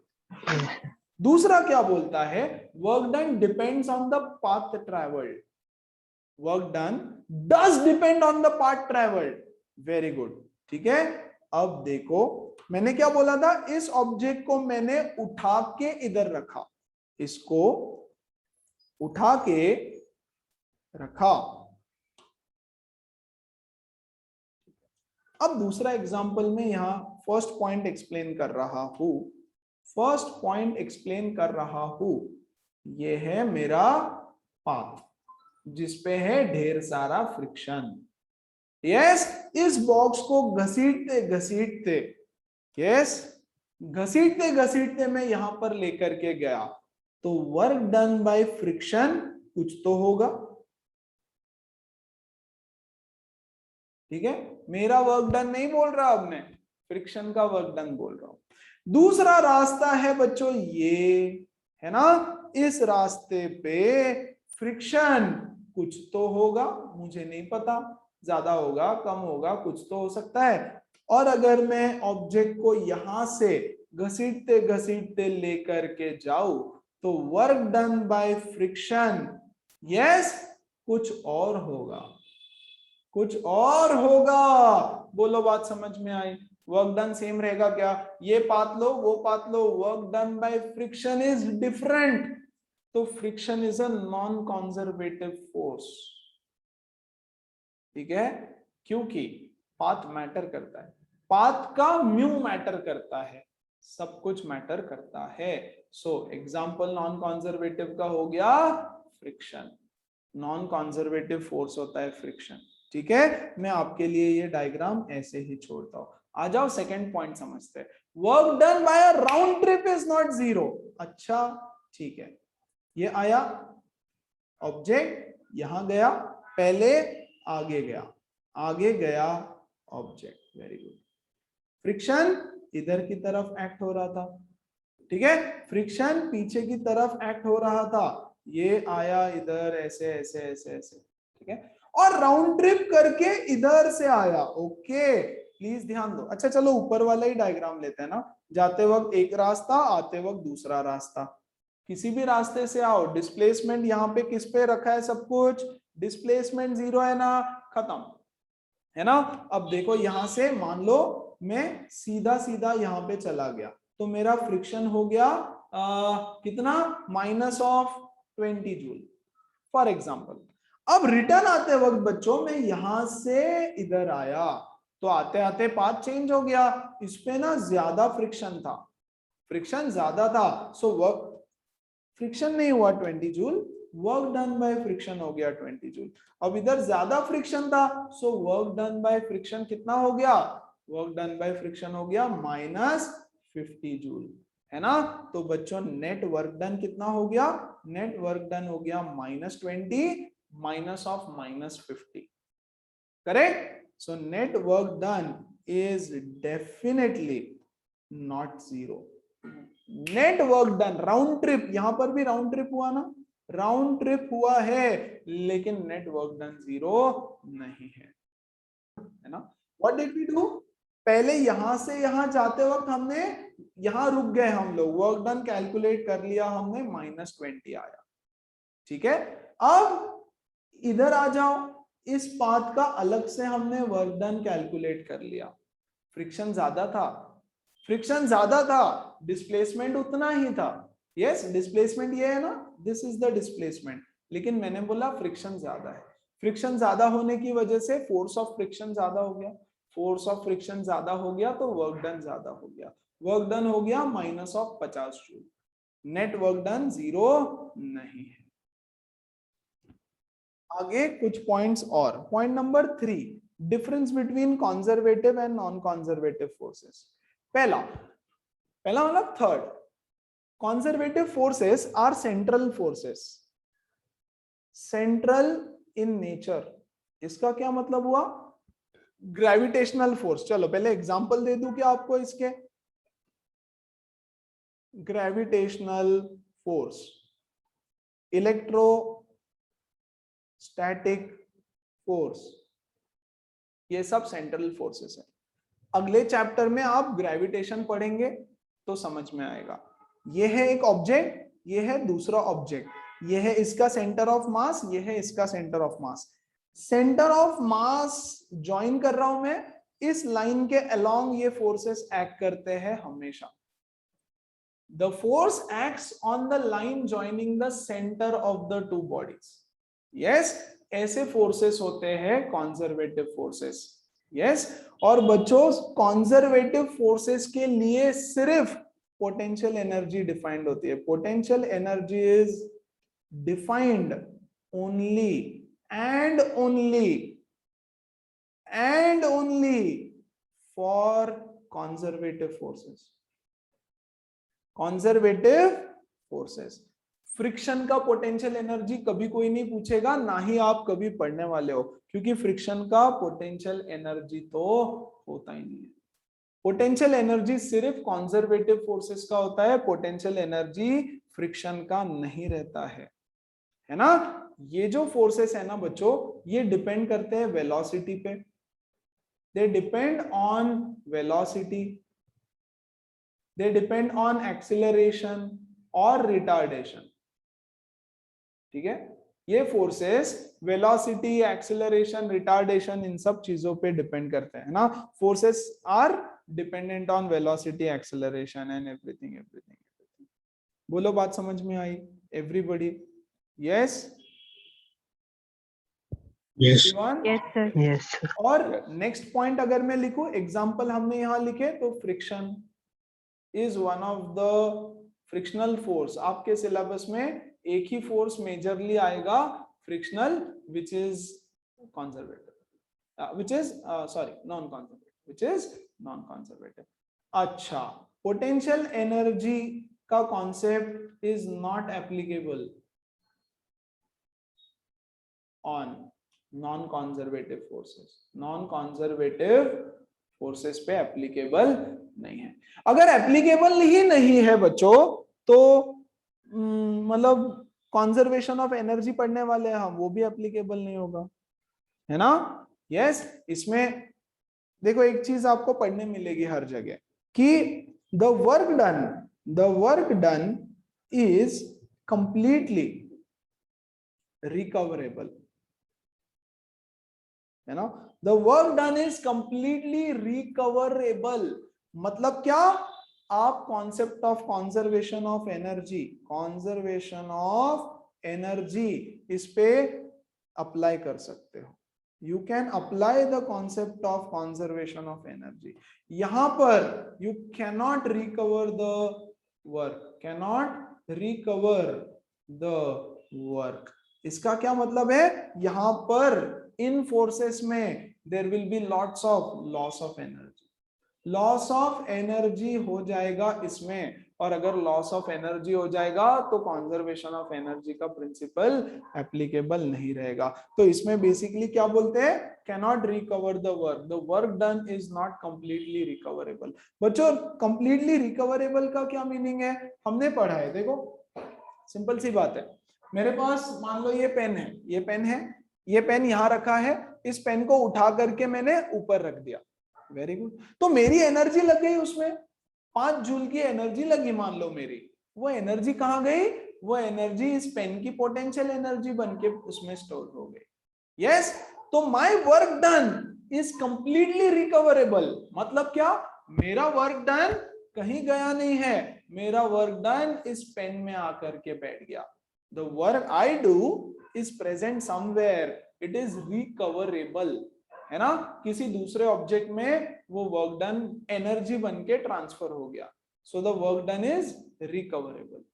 यस, अच्छा, नॉन रिकवरेबल, एक ऑब्जेक्ट चल रहा है, ढेर सारा फ्रिक्शन हो रहा है, तो यार लॉस ऑफ एनर्जी हो रहा है in the form of heat, है ना। सो लॉस ऑफ एनर्जी, इसको बोलते हैं एनर्जी डेसिपेशन, है ना, डेसिपेशन ऑफ एनर्जी।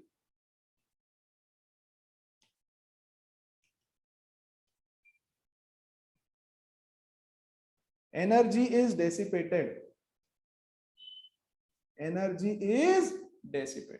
तो एनर्जी लॉस हो जाता है इन terms of non conservative forces. तो इसके बाद जब भी हम पोटेंशियल एनर्जी, इसके बाद पोटेंशियल एनर्जी बहुत बार आएगा, तो पोटेंशियल एनर्जी का कॉन्सेप्ट सिर्फ कंजर्वेटिव फोर्सेस पे एप्लीकेबल होगा। और यहाँ पे होता है आज का सेशन समाप्त।